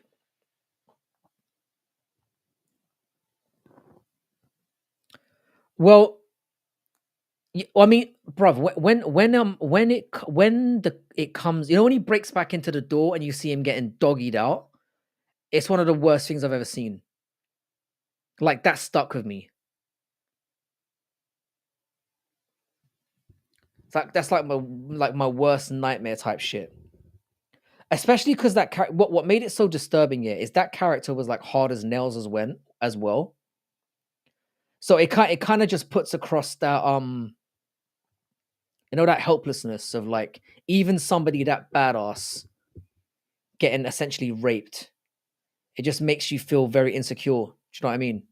It had that kind of vibe to it. Fuck that Django again, Westy. I don't hate that. Tarantino movies are very kind of yeah. Ving Rhames, Marcellus Wallace. Him getting fucking splattered out is one of the most disturbing things I've seen on cinema or in cinema. Oh, The Fistful of I mean, The Good, the Bad, and the Ugly is one of the greatest movies ever made. One of the best. The only bad thing about her in Wolf from Wall Street. Are you talking about wait. Are you talking about Margot Robbie or somebody else? Yeah, Jackie Brown for the chocolate milk jugs.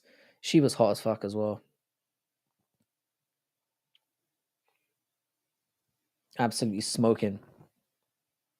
Truly a scarring scene for young men. You're not wrong, bro. Chris Gray is masterful. Chris Gray is masterful at triggering people. You've got a talent for it, sir. I love the banter in here. I do like we've got the right level of like trolling and just bantering in here now. I love the core group that we've got in here. By the way, guys, just a quick reminder: if you could throw up a like on the stream, I'd really appreciate it. I think we're at about 20 now, and we've got 18 in here. So I imagine most of you would have done so. We've kind of had people come in and out. So if you guys could like the stream, I'd really appreciate it. We're so close to 1,000. I really need to get there by the end of the year, or else I'm gonna lose a really big bet. And I'll never hear the end of it. Hang on a second, boys. How you doing, DJ Aiden? The legendary DJ Aiden. I mean, the way it was resolved was amazing, but it's one of those ones where you feel like there's no going back from that. I mean, and it's a very crazy thing to bond over as well. The whole like the power that somebody has over you. This never happened. Like seeing a massive black dude get rotted out is just because it had that thought in you of like if he's that hopeless, imagine you. Do you know what I mean? Gaz, you're not wrong, brother.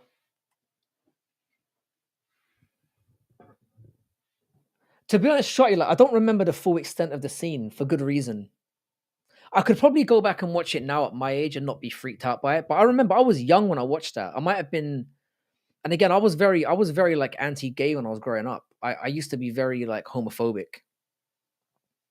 So that shit freaked me out. I mean, I'm not now. Um, but yeah, that definitely freaked me out. DJ Harry Styles. I actually thought I had a chance if I started acting and got a small role in Hunger Games and then Riz Hard because she's only 12 years old.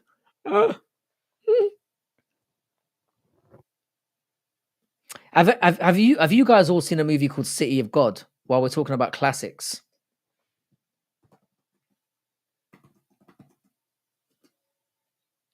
City of God was fucking amazing. Little Z. If this is what he's been reduced to, precisely. It's just a very. I mean, that's what Tarantino's kind of masterful at. Like Tarantino was like, putting a window against you, or not a window, a mirror, where like your fears and insecurities come out. Yeah, Little Z. Bene. They made City of God into a show recently. Please tell me it doesn't suck, bro. What's it called? Is it called City of God?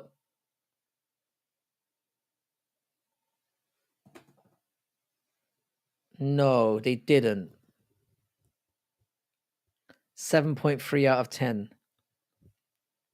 Is it good? Yeah, Westy. I know you, Westy, or I know you fairly well. Now it's obviously a subtitled movie, which I'm sure you don't mind. You know, your reading's definitely better than mine.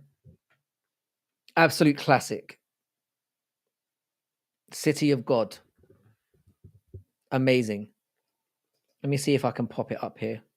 Just so you know that so you're not getting the TV series, you're getting the I'm surprised you haven't seen it. It's this one here. This movie is unbelievable. And it's based on a true story. Bro, I'll be honest with you, yeah. I didn't really I thought I mean Better Call Saul is decent, but it's for me it's a lot of like there's a lot of stalling going on. Do you know what I mean? I was always waiting for something to happen in Better Call Saul. Like I enjoyed the characters in it more than I enjoyed the plot lines. Cayman, I was a massive Transformers guy as a kid. And what's really funny as well, yeah, my son is like bang on it. He fucking loves Transformers since pretty much 6 months old. He saw a Transformer. One of his first words was Optimus. Lex. What is that? If you're a sci-fi fan, hang on, Lex. Let's have a gander over here. Is it good, yeah? Bro, I can go in on you with sci-fi stuff. There's so many good sci-fi shows I can give to you. But yeah, Cayman, I was a major Transformers guy. I loved it. In fact, the most recent movie that came out, Transformers 1, is fucking brilliant.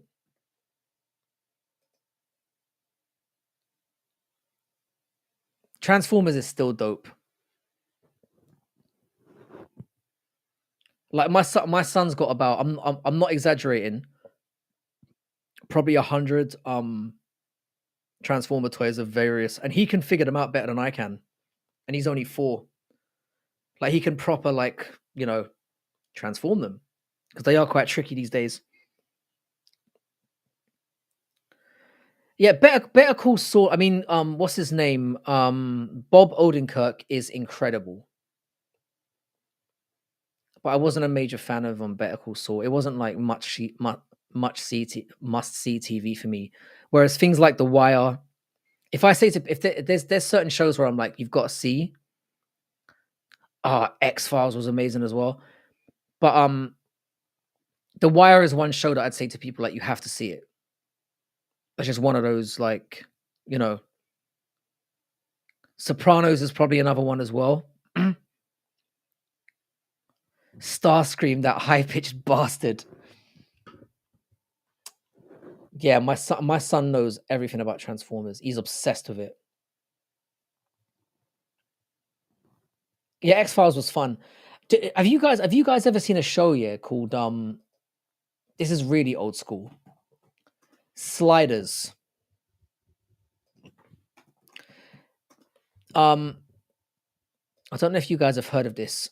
Hang on a second. Let me see if I can find the I would recommend for those people who are like sci-fi fans. Let me see if I can pull this up for you guys right now. Sliders. So Sliders, is basically based,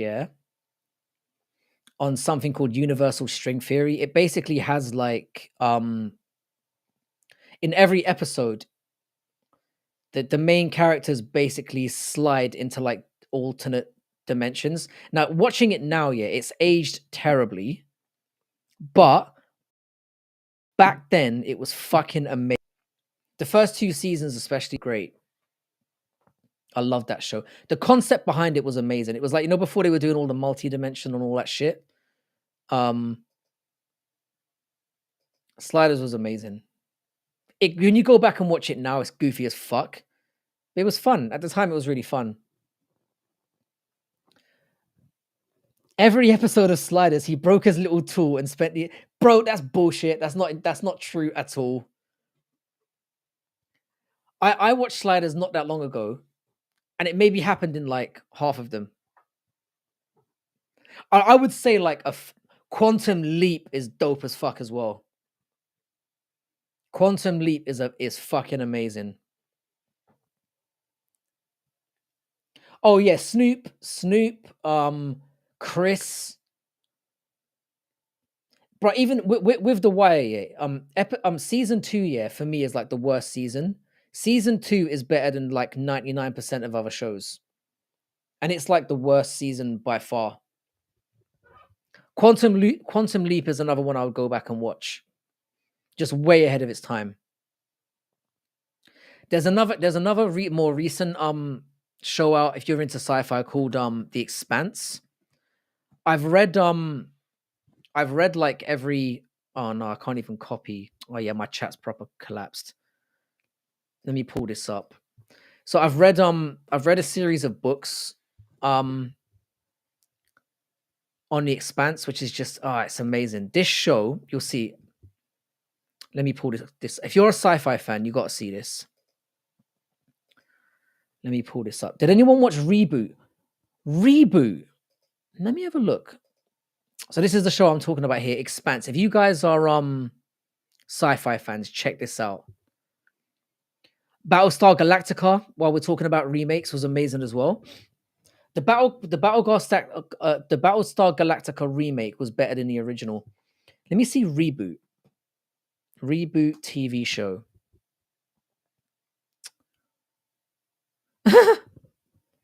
Bro, you're not talking about Reboot the Guardian Code, are you?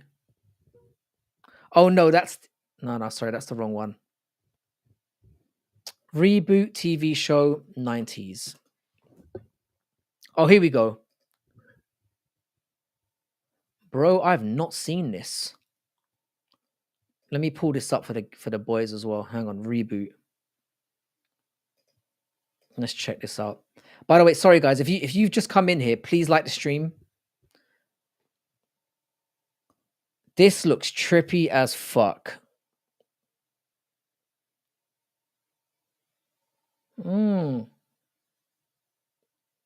If you say it's worth checking out, I'll check it out.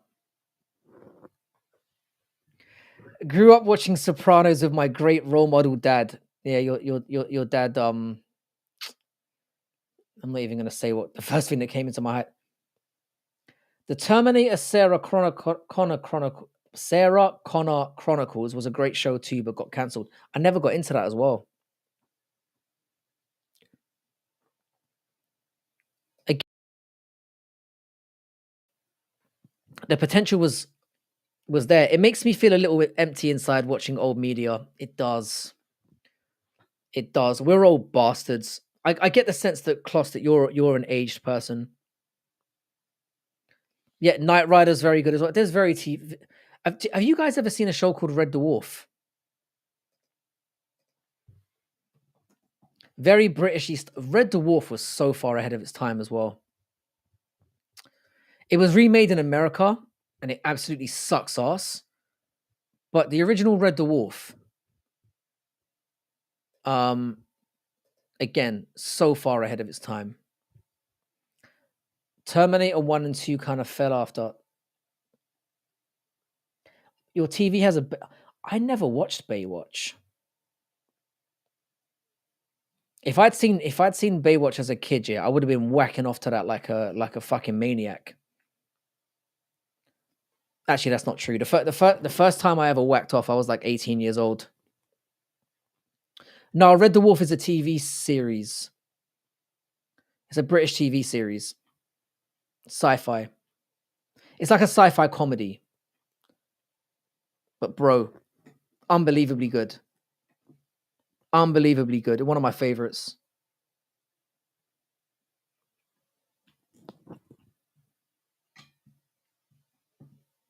Yeah. Baywatch would have been perfect like jerk material, 100%. Pamela Anderson was hot as fuck. She's with Liam Neeson now, funnily enough. Yasmin Bleeth. I was more of a Pamela Anderson guy because she was dirty. Lister Rimmer the cat. Hot, yeah. Gaz, man. I'm waiting for my I love David Hasselhoff. Are you mad? David Hasselhoff is a fucking legend in the game, mate. You can't not love was Carmen Electra? I don't know if she. No, I think you're thinking of Yasmin Bleeth. Carmen Electra Baywatch. I might be wrong. She was. She was hot as fuck as well. Yeah, maybe I've mixed. Maybe Yasmin Bleeth wasn't in it. Yasmin Bleeth. Yasmin Bleeth was in Baywatch. She would have got dick down as well. Those women still look good. I keep it real. Carmen Electra wasn't it? Oh, British Empire was amazing as well.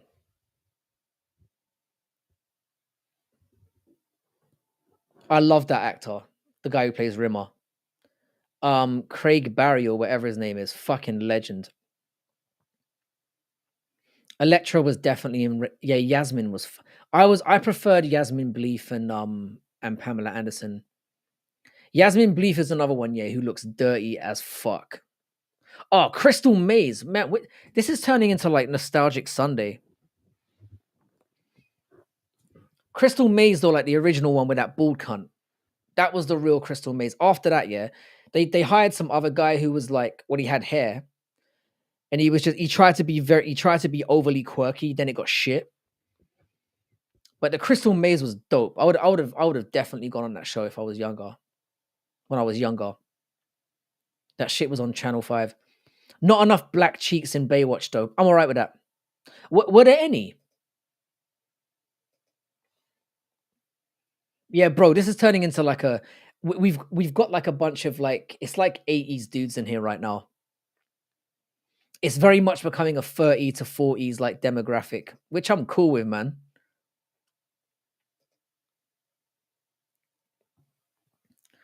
Bro, it's all like supermarket sweep and all that wank now.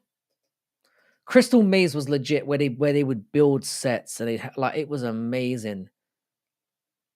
Oh yeah, Blind Date was cold as fuck as well. Cyril Black. Blind date would just be like, can you imagine what blind date would be like now? Fucking hooking up transgenders and gay dudes and that. It would be a fucking shit show.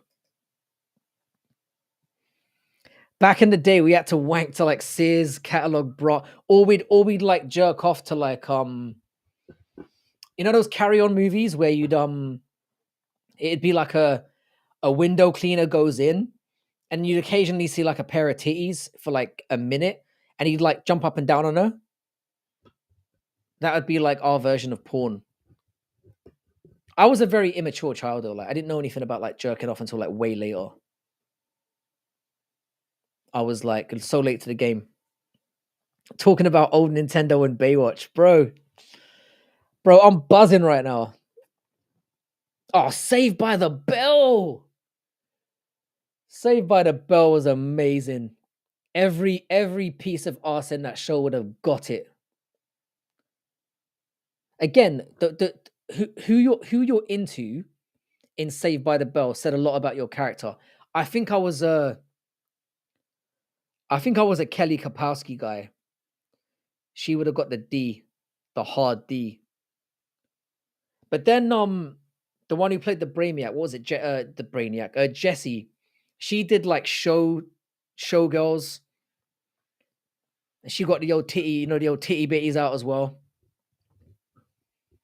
I used to be a Zach Morris fan, but then when I went back and watched a couple of episodes later, you have to be a Slater guy, really. Slater was the guy. Oh, Gladiators, fucking. Who was the only Gladiator I remember from back in the day was Jet.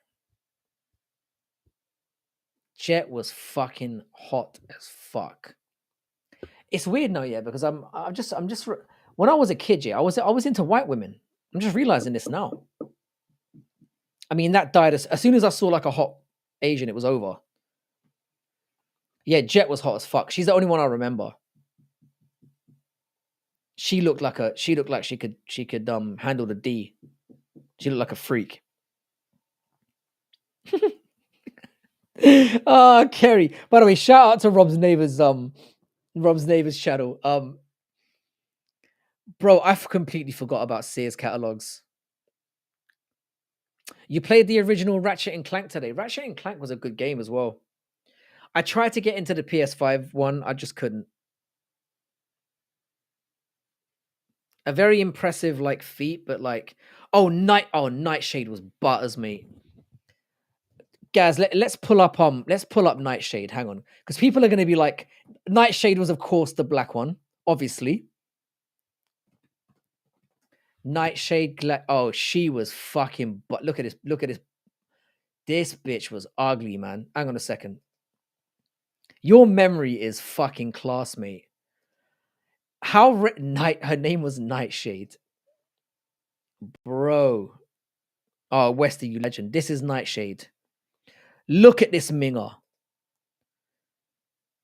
She was fucking butters. Let's see if we can put. Look at that jaw. Look at those. Oh, she was. She's one of Britain's greatest all-round female athletes. Yeah, she was a good athlete, but that's not what we were really interested in. Hang on a second. Original. I'm going to show you Jet from Gladiators to show you Jet. Oh, see, it came up immediately. She was. Now that I look at her, she wasn't even that hot. I'm obviously tripping. Hang on a second. Jet from Gladiators. Diane Udale. Oh, look, she's kind of woofing it. She did not age well. What was I thinking? Oh, look at this fat cow. God damn. There are very few things in this world that I wouldn't do. I would say no. I might do her for nostalgia, but like, oh god damn, she aged poorly.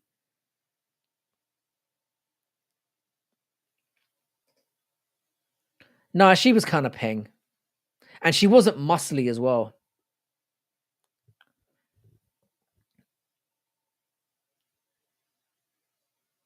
Yeah, Nightshade, you're right, guys, you're right about Nightshade though. She is fucking butters, mate.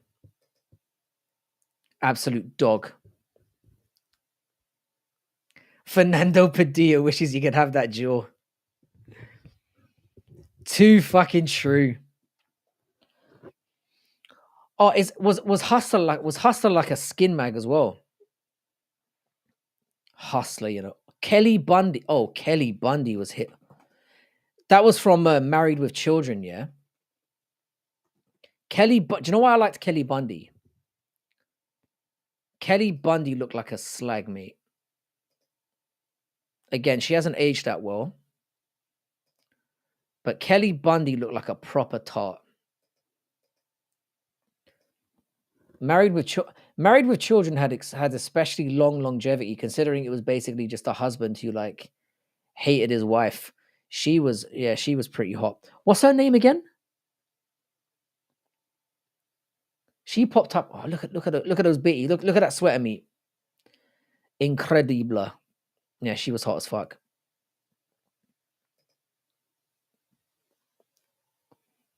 It was only a matter of time before we veered into this, but hey, it's what we're here for.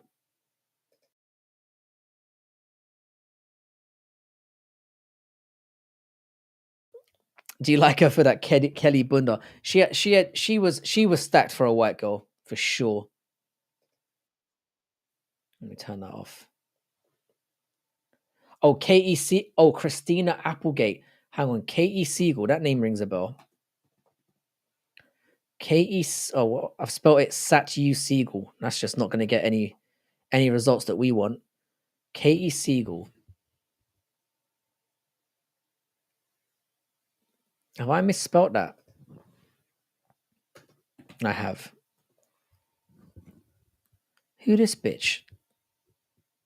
I think we've misspelled Oh, Katie Siegel was the mum. The thing is with the mum, yeah, she's obviously gone on to, she was in like Futurama and a couple of other things. Because she kept getting rejected by her husband, yeah. Peggy Bundy, yeah, is actually kind of hot, yeah. But the thing is, because she kept getting rejected by her husband, she always came across as kind of a dog to me. It's weird how that psychologically works, isn't it? She would get the D as well. She's not fucked. She is not fucked at all. John Jones probably watched a lot of Roseanne as a kid. Roseanne was pretty sick as well.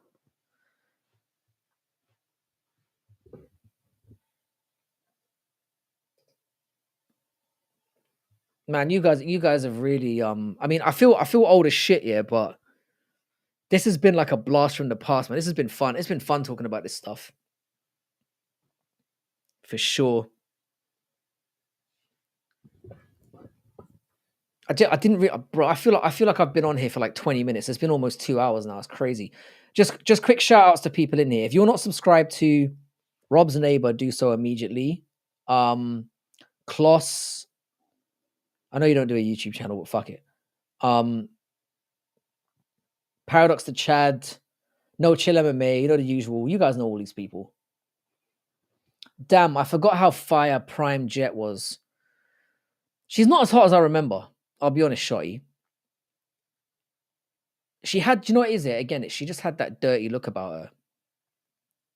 She just had that, you know, like down in the gutter type look, which I'm a big fan of. Are you dipping, Big Frank? I'm probably gonna have to dip fairly soon because again, my daughter's going to soon. You're gonna have videos up. Kloss, you will have 100% support from me, sir.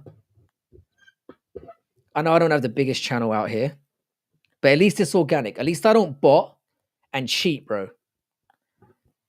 Frankie, you remind me of Giuliano Argenti. In what way? How are you doing, EXO? Giuliano's a good dude. He's a good dude. I do I do wish he would buy a new sweater. But I like Giuliano. He's a nice guy. Yeah, that was cold. That was cold-blooded. Like stepping up in here and subscribing, yeah, just to fucking go at me. I don't think there's anything. I mean, I'm not saying it's necessarily a bad thing, but like I don't think there's anything Giuliano about me. I'm fucked up in my own ways. Giuliano's rise here has been fucking crazy though. But I went into I'm not a big fan of Clown Show. In fact, I don't really enjoy his I think it's not I've got nothing against Clown Show. It's just not really my type of content. And he was talking about Giuliano like quite disparagingly, which I'm not a big fan of. He seems like a good dude. When are you gonna get 1,000 subs, bro? Come on, I was about to say I'm trying. I'm not really. So, Shotty, the reason why I don't really go on about it yet is I don't really deserve the subs that I have. The fact that I have like 900 plus real people, by the way, no botting, bro. Giuliano is like apparently Giuliano is like he used to subscribe to like MMA Guru quite a lot. He'd like donate like big amounts in there, so he got known from that. And he has his own YouTube channel now, and he's kind of come out of nowhere. He's got like 30,000 subs. Apparently, he's like a professional gambler. He says he makes like 6 figures a year from gambling on MMA. Talks about his round robin system. Like, I don't really know. I don't understand it. Paradox promised me that he was going to explain it to me. Maybe Westy, maybe you understand it. I don't understand it at all. I'll be honest, it sounds like kind of bullshit to me. The reason why the only issue that I've got with Giuliano is he talks about locks in MMA, which as we know, boys, locks in MMA don't exist because fighters are generally retarded. And one fighter can be way better than another fighter and still manage to fuck it up for themselves. So calling anything in MMA a lock to me is just irresponsible. And especially when you got a lot of people who come in and they're very impressionable and they want to find ways of making a quick buck. Gambling is not the way to make a quick buck. Him going around and telling people that you can make 6 figures a year from gambling. I'm not saying it's impossible, but it is a little bit. It's very rarely is anyone going to make that kind of money from gambling. In fact, you're 99.99999% of people who take gambling seriously are just going to get ruined. If you're saying that you can 100% lock in MMA, you're talking out of your ass. But again, maybe he proved me wrong. I don't know. But I'm not going at Giuliano as a person. He seems like a really good dude. He's obviously got people who are very strongly behind him. But I find it hard to kind of take major stock in what he's selling, basically. Yeah, he is known for that. Like multiple. I've never heard of the guy. The first time I heard of Giuliano was like 2 weeks ago. Like I know that No Chill goes in there, and like I'm No Chill's my boy, Paradox is my boy. They're boys of him. So it's like again, I'm not saying anything disparaging about him as a person. Just from my experience, I don't think there's any surefire way to make serious money from gambling on MMA. There's ways to definitely, you can make a bit, but thoughts on the rumor that you used to jerk it to Jessica Fletcher from Murder She Wrote? I mean, probably jerked off to worse. Desperate times, bro. Desperate times. She's probably real. She could probably she probably knows some stuff. Do you know what I mean? That woman was dusty old as fuck. Imagine how many dicks she's had. She probably knew some stuff. I'll be honest. There's worse out there. Fuck it. Underdogs can make you some bank for sure. It's the thing is the thing with gambling, yeah. The only way to make money from gambling, yeah, is to have patience and to not be greedy. And those are two very, very hard things.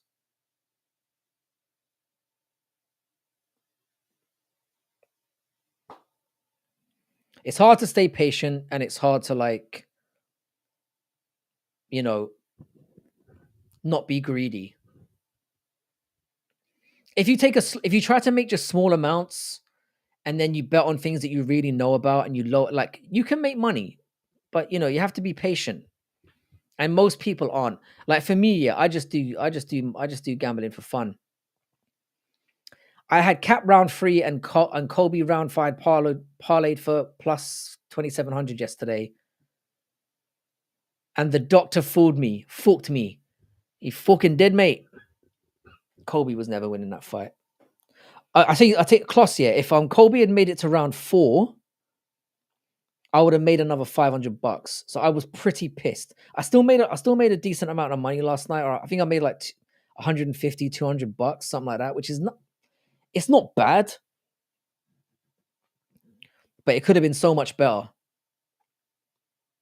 Bro, guys, that's what it's about. Just small little bets just to make it a little bit more fun. Because I find, personally for me, I find gambling makes cards a lot more enjoyable.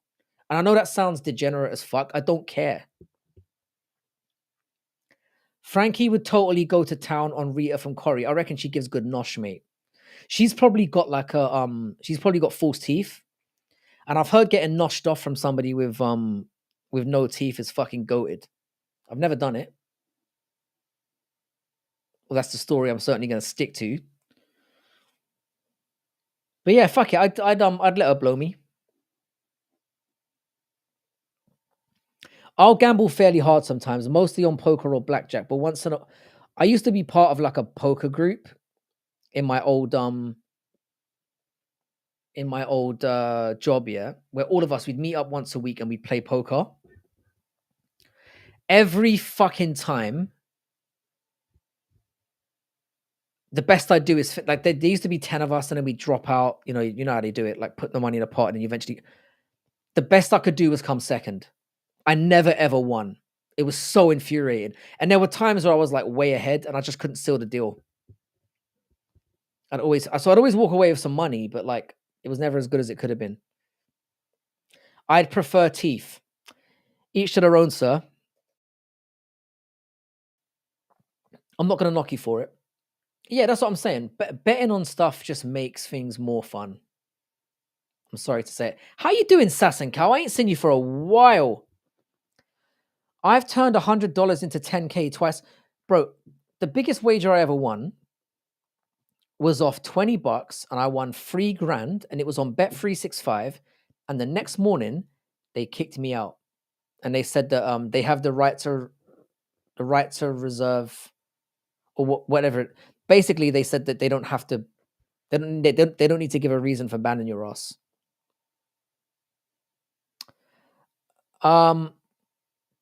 Fred Elliott. Who's Fred Elliott? I should know who that is. Do you know, I don't even know if I want to type this up. Oh, Fred Elliott's one of the. I didn't know he was dead. I mean, I assumed he was. Ooh, Western likes chicks with teeth. Sass and Cow, you sound like somebody I should be taking advice from, my guy. Holler at your boy. I want more money. I want to be richer. A real gummer with no teeth would probably be amazing. See, D-Harv gets it. Frank, how long you been with your BM? I only been with my girl for 2 years and I'm already wanting some new pussy sometimes. Well, I'm not going to officially say this on camera, close, but I know where you're coming from. I've been with my BM. It's like prison sentence level amount of time, but they've been like it's a complicated situation. I'm not going to go too into it yet because I discovered recently that she watches some of my live streams back, and then I've got to explain myself. I mean, I'm based as fuck, so I just pretty much just say, yeah, I did that. So what? But it's just long, and she makes my dinner, so it's like, or she occasionally makes food for me and gives and hands it over. So you shouldn't really fuck with somebody who could potentially poison you. So the less that I say about that, the better. But you can read between the lines. We're men. You feel me? Yeah, don't kink shame. We shouldn't kink shame. Teeth, no teeth. Why should you choose? I was ready to cheat on my girlfriend after 6 months. It's natural. 6 months is bro, you deserve an award for that. I'll be honest with you, Sass and Cal. So basically, yeah, I was with a girl when I was in college. I met her when I was 17. She was half Filipino, half Sri Lankan. She was hot as fuck. And I used to be a very loyal individual. And she basically cheated on me. She went on holiday for like 6 months. And I was so naive back then. I literally thought she would wait for me. She did not. And yeah, she got dicked down by like some New Zealand dude that she'd known for like, she literally just met him that day. So from then on out, I've basically been an absolute scumbag. Like I'm not what do you call it? I don't believe in true monogamy. I mean, right now I'm cool because like I can't be fucked anymore. I just can't be fucked with women in general. But back then, like me, I don't give a fuck. Because men, we don't get emotionally involved. We can smash it and it's not a thing. Whereas women, it's completely different. You grew up in the Philippines, did you? Whereabouts? Wait, so where are you? You're not Filipino though, are you? I mean, not that there's anything wrong with that. I do like Filipino people, mostly. I didn't know you grew up in the Philippines. I mean, I never asked. I'm interested to know your story, Mr. Hands or Mrs. Hands. I don't know. You could be a female. Who knows? Where in the Philippines did you grow up? I think I've been to the Philippines about I think I've been to the Philippines. I'm not joking. About 40 times. I prefer Thailand. Last year I went to the Philippines this year. How many times did I go to the Philippines? Twice. And I went to Thailand. You're white American. Jesus Christ. You're a third generation missionary. It sounded so promising there. I was about to say you must have slung some serious dick if you were there from like young. But the missionary stuff, I'm like, outside of Manila. I'm gonna keep it real, yeah. Manila was when I first used to go there, yeah. I used to love Manila. Manila's a shithole. I hate Manila. For some reason, yeah, whenever I go there, yeah, something fucked up always happens to me. And it's mostly my fault, yeah, because I get drunk and then shit happens. But nah, Manila's a proper dirt hole. I hate that city. If you're gonna go to the Philippines, yeah, you need to go to like islands. Pretty much. They've got some really good islands.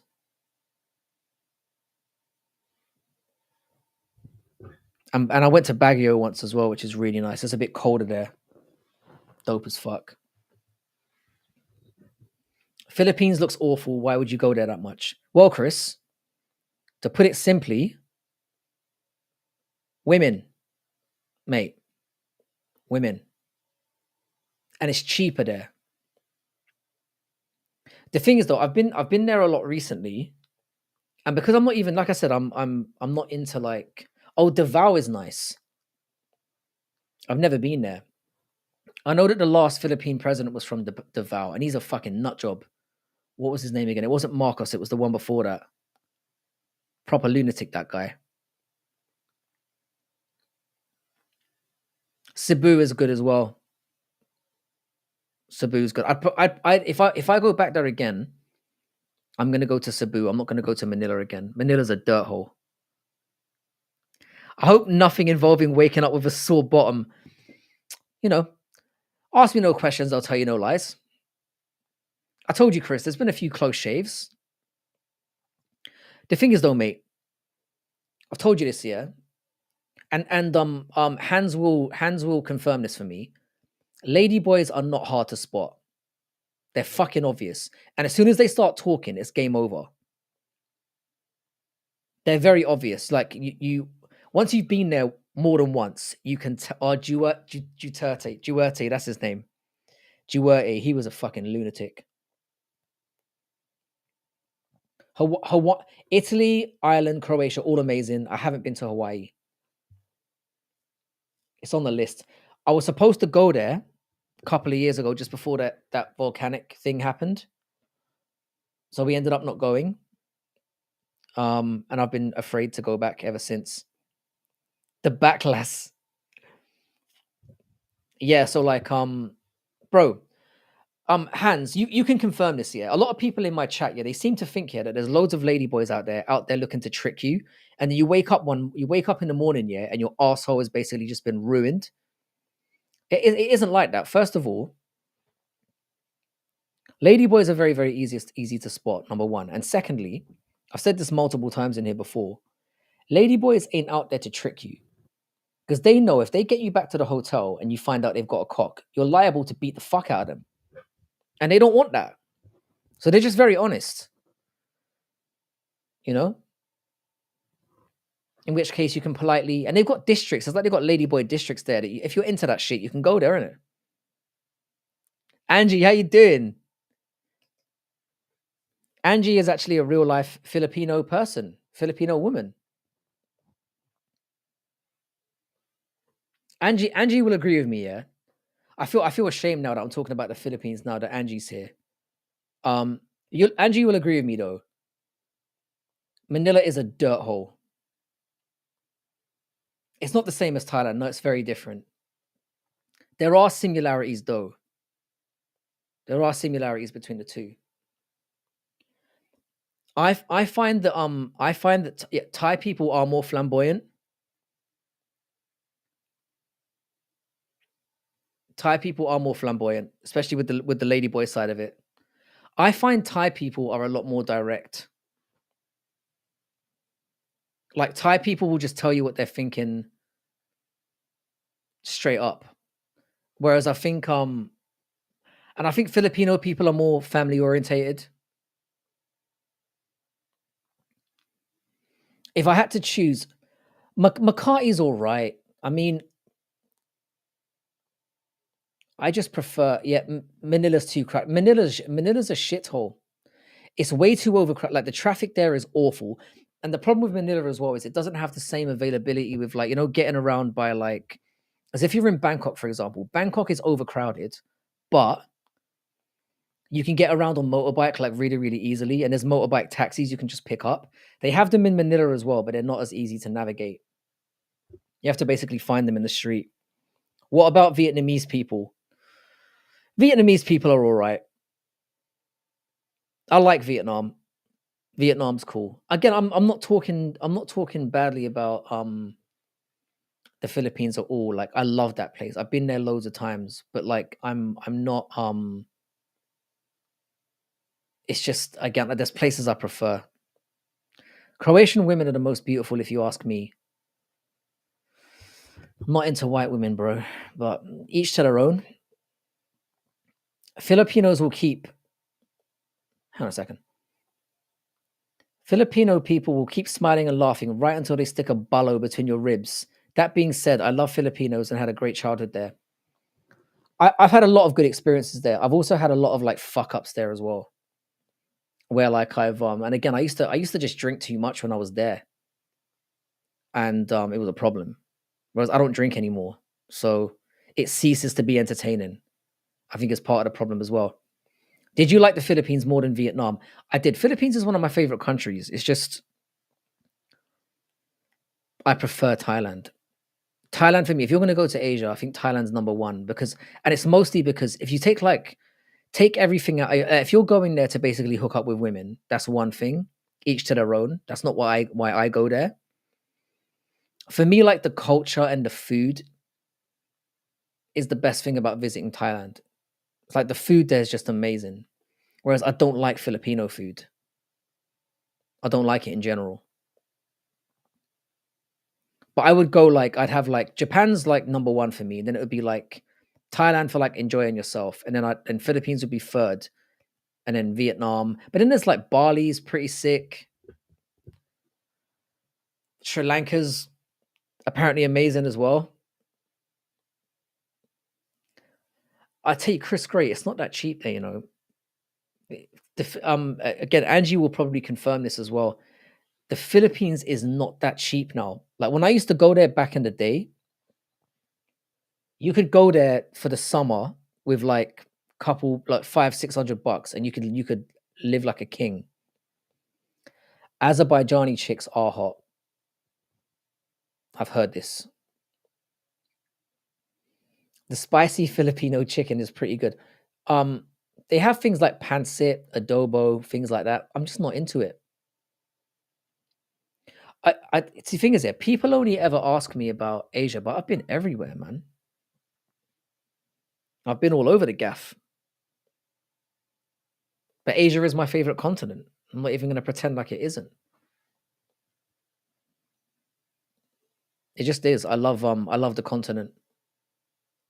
I think the reason why Filipino people are quite appealing to me in general, I don't mean even from a relationship standpoint. I mean like they are I was raised as a Catholic, and Filipinos are very Christian orientated. They're very family orientated. And they got a bit of Spanishy about them as well. So a lot of like Filipinos are mixed Asian Spanish, which is like just a good mix. So, but yeah, as Angie's saying, it's not cheap anymore. It's fucking expensive for. Favorite rural places to visit? You mean in Asia?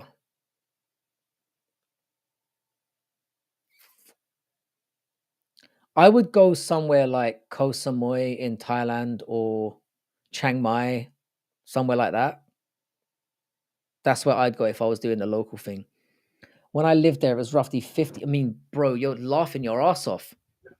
I'm not into rice. I didn't know that Filipinos were that into rice. I guess that's a stupid thing to say. Of course they are. But I kind of see them as more like Filipinos are more noodly, in my opinion.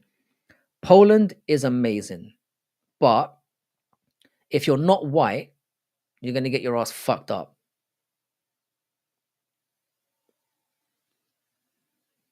For me, the all-round best experience, you're gonna get food, culture, fun.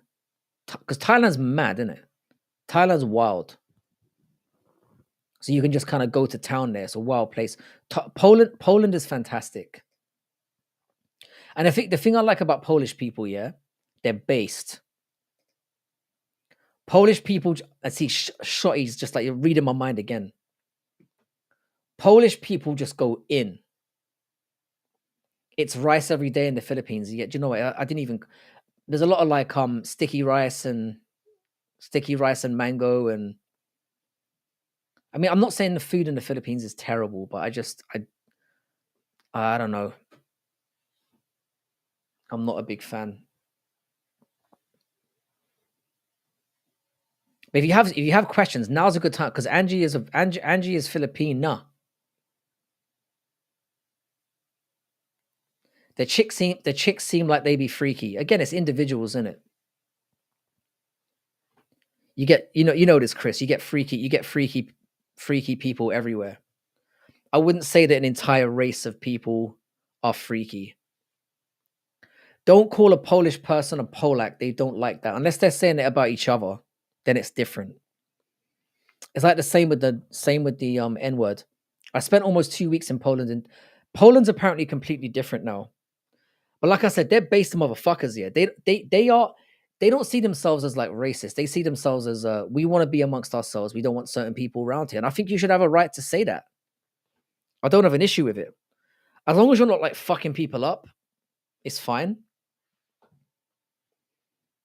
But Polish people are like the way they control their borders is next level gruesome. Those people don't give a fuck. Polacks are based as fuck.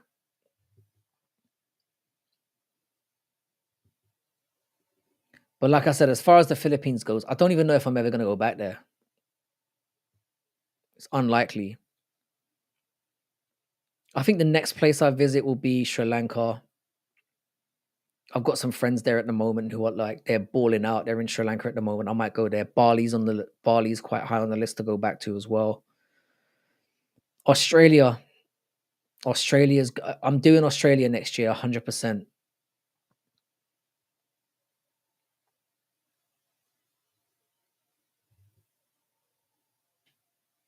Those are high on the list.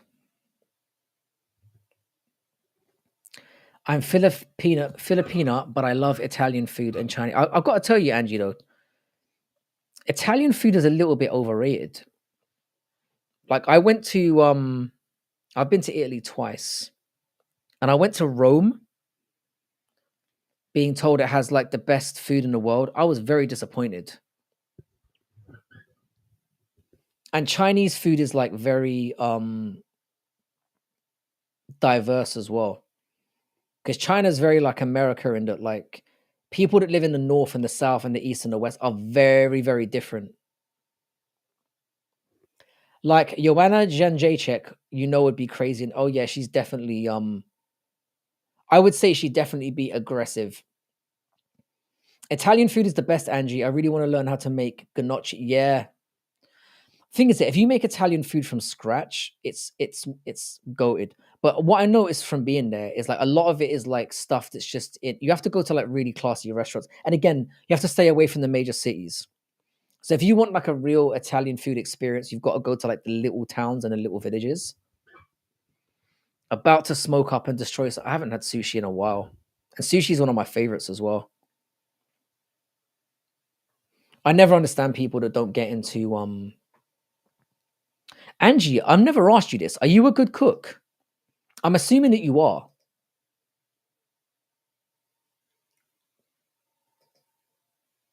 You seem like a multi-talented person. Can you make me some? When I come to Australia, hook me up. I'll make it worth your while. Gnocchi is pretty simple. I'm definitely butchering how that sounds. Do you have a favorite dessert?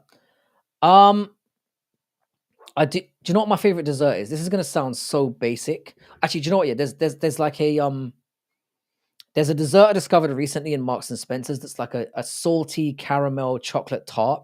Amazing. I'll be honest with you though, Hans. My favorite type of dessert, yeah, is like the hot and cold blend. So I really like sticky toffee pudding and ice cream. I would say that's my favorite dessert. There's something about that hot and cold mix that is just so delicious.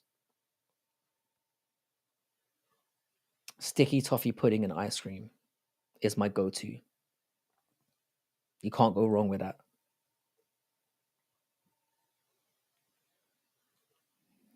And tiramisu, tiramisu. I've never really been a big fan of it, but then again, I only got into coffee like when I turned 30. So I going back, I might love that. Valentina would rip your dick off, Chris Gray.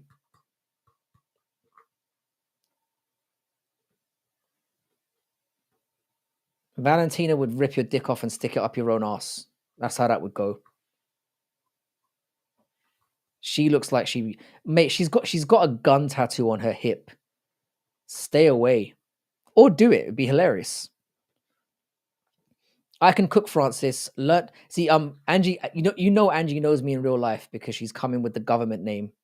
No Frankie talk, it's all Francis. Tiramisu is good too. You learn from a qualified cook. It's always amazing to me, yeah, how good you're probably the only person I know who's a good cook who's in like really good like physical condition. Because most chefs I know that are good are fat cunts. And you definitely aren't that. Yeah, hot apple pie or peach cobbler with vanilla ice cream is awesome. I've never really been a big apple pie guy. I'll be real. I don't hate it. Chris Gray, you're at least yeah. If you made it out, Chris Gray is very much into your cooking as well. I can't wait to see what you come up with. Valentina would be like Valentina would come out. She would step out of the bathroom wearing like a fucking 16-inch strap on. I'm not even exaggerating. I'm a good barbecue guy. I make a fucking killer steak any temp you want. D-Harv, I know you've probably heard me talk about this in here before. Have you ever had Argentinian steak? Argentinian steak is the best steak on earth. I legit believe that. Better than Kobe, better than any of that shit. Argentinian steak. It just melts, my good man. And again, it's one of the reasons why I love Thailand, because ironically, there's loads of good Argentinian steak restaurants there. Of course, a chef should be fat. If they're not fat, it means that their food is obviously not good enough. As an American, it's my patriotic duty to extol the virtues of an apple pie diet. Yeah, mate, mate, Argentinian steak is the best. So, I don't even like to get into the American food debate because it always ends up getting nasty. Bro, you need to have Argentinian steak is unbelievable. It literally melts in your mouth. It's the best quality steak I've ever had, and I've been around. It's a bit expensive, but it's so good. And for some reason, I think there's only one good Argentinian steak place. In fact, D-Harv, we're going to solve this right now. Argentinian Steak UK.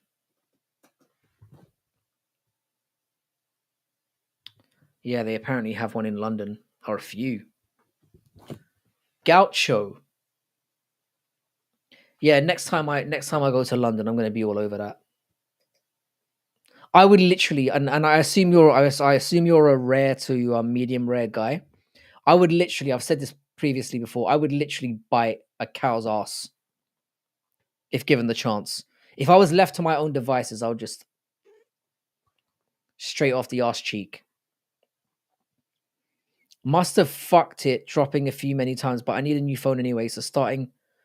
Yeah. Yeah, I'm fucking hungry as well, Angie. I haven't eaten anything today as well. I've not eaten anything. I've been making like gourmet sandwiches recently. I've been getting into that. When I put the effort in, I'm a really good... Who should fight Pantoja next? Pantoja screwed me. Because everyone else is going to be... It's a really good question. How you doing, Cold Art? What's good, bro? Cold Art, do you have a channel? If you... Cold Art, I just want to clarify. Do you have a... You have an MMA channel, right? I'm sure you do. Maybe I'm talking out of my ass. What's up, Grandma? You scum. That is the best way to come into IH.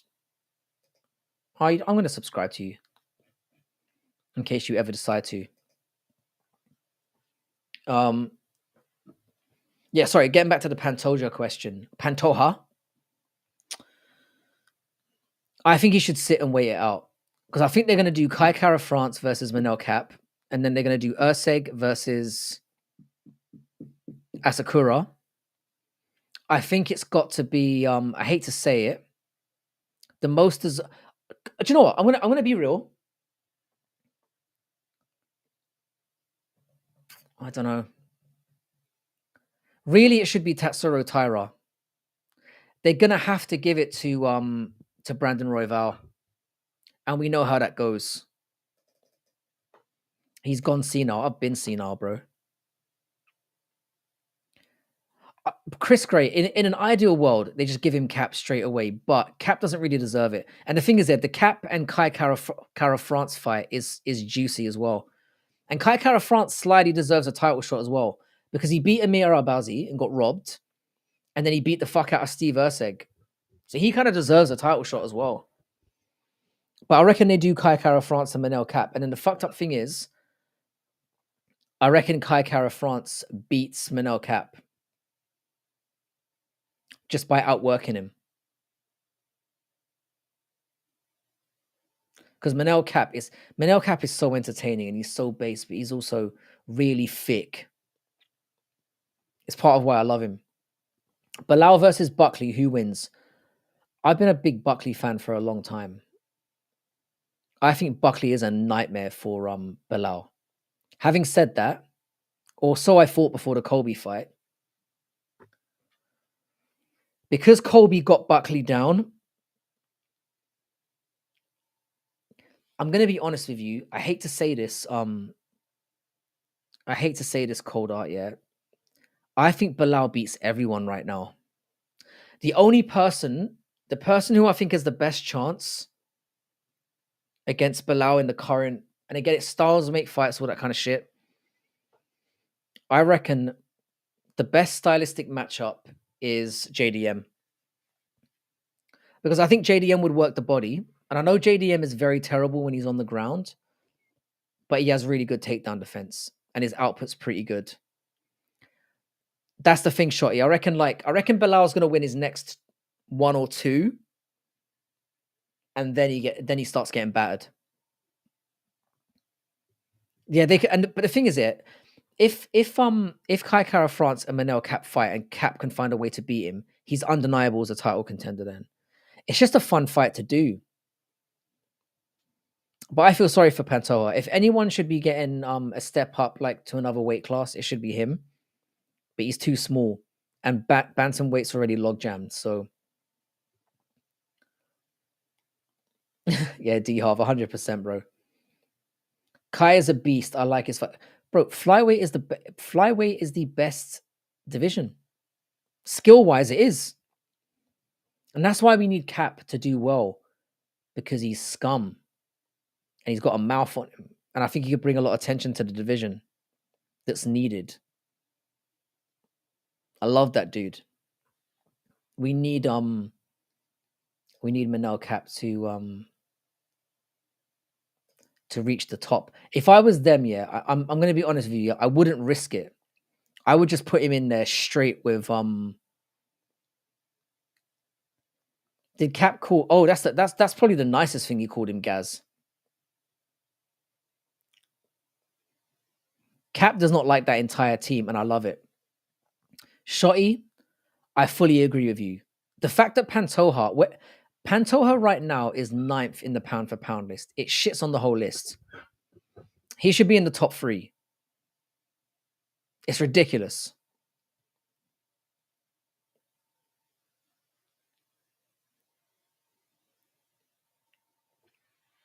Yeah, the faggots comment was just legendary. Him standing up to Israel Adesanya is just one of my favorite press conference moments of all time. I fucking love it. But Shotty, I agree with you 100% about Pantoja. The disrespect that man gets. Beating I think Brandon Moreno is one of the greatest fighters ever. I have Brandon Moreno as like top 25 of all time in any division. He beat him 3 times. Crazy. Scoobs, how you doing? My guy Scoobs.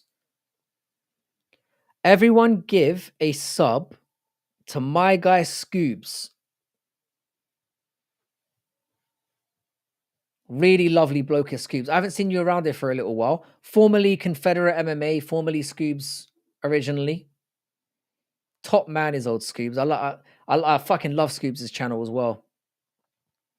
He beat Moreno 3 times. And this was the argument we were getting into, yeah. Again, people know me on here for being like the biggest Mighty Mouse dick rider of all time. I think Pantoja's beat better competition. Yeah, Hans, I'm gonna go back and watch this card. I don't go back and watch a lot of cards. I'm gonna rewatch this card from beginning to end. It's amazing.